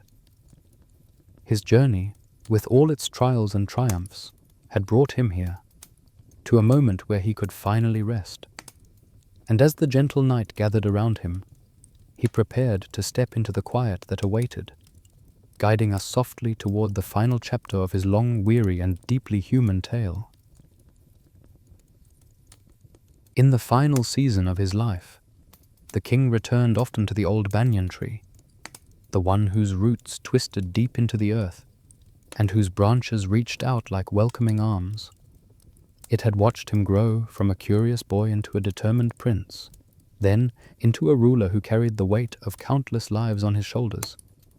Now, as he sat beneath its vast canopy, the world felt quieter, softened by memories and the gentle rhythm of time. Here, he no longer felt compelled to be anything other than himself. No crown, no court, no duty, just a man breathing in the fading light of his own story. People still visited the tree after he stepped away from the throne. Farmers left garlands. Children played in the shade, unaware of the lives shaped beneath those branches. Stories drifted like fallen leaves, some true, some embellished, some entirely invented. They spoke of his victories, his justice, his wisdom. They did not speak of his sleepless nights, the fears he carried silently, the heartbreaks buried deep within him. History remembered his power. It rarely remembered his suffering. And perhaps that was for the best. Suffering was meant to be lived, not immortalized. Over time, the king's name softened into legend. Bards sang of him as though he had been born perfect, carved from divine stone rather than flesh. Villagers whispered that the banyan tree still held his presence, that its shade brought comfort because he once sat there seeking his own. Children were told that if they listened closely, they might hear the echo of his laughter woven into the rustling leaves. Even the priests, who once demanded he embody impossible ideals, began to speak of him with a gentler reverence, no longer as a symbol, but as a soul who had walked a difficult path with dignity. But the truth, quiet and unembellished, lived only in the earth beneath the tree. He had been human. He had stumbled, risen, wept, persevered. He had loved his people even when they overwhelmed him. He had made decisions that saved thousands and decisions that haunted him. He had desired peace more than glory. And in the end, he had chosen rest, an act of courage often overlooked in stories of kings. As the years passed, the kingdom moved on. New rulers rose, new roads were built, new festivals celebrated the cycle of seasons he once struggled to balance. Life continued in all its complexity. Yet beneath the banyan tree, a gentle silence remained. A silence shaped by the memory of a weary monarch who had given everything he could. It was not the silence of abandonment, but the silence of completion, like the final chord of a song settling into stillness. Travelers who paused beneath the tree found an inexplicable calm washing over them. Some prayed, some rested, some simply watched the light dance through the leaves. None knew exactly why the place felt sacred. They only felt that it was. And perhaps that was his truest legacy. Not the victories carved into temple walls, not the laws preserved in brittle scrolls, but the quiet reminder that even those who carry great burdens deserve peace in the end. The king's story, like all stories, faded slowly into myth. But myths do not erase truth. They carry it softly, transformed into something gentle enough to guide, to comfort, to illuminate the human heart. His life became a whisper of wisdom for those who came after. That power demands sacrifice. That duty can wound, and that rest is not weakness, but a rightful destination. And now, as the night drapes itself over this ancient world, let the memory of that tired, noble figure beneath the banyan tree settle peacefully around you. Let the rustling leaves become your lullaby. The fading echoes of his footsteps lead you into quiet, and the weight of his long journey remind you that even the greatest struggles end in soft surrender. The story closes here, not with a flourish, but with a sigh, the kind that releases the last of the day's worries. The king's tale slips gently into the hush of night, and you too may follow it into rest. Breathe deeply. Let your thoughts soften. Let your heart grow still beneath the great sheltering branches of time. Your own dreams wait now, patient and welcoming.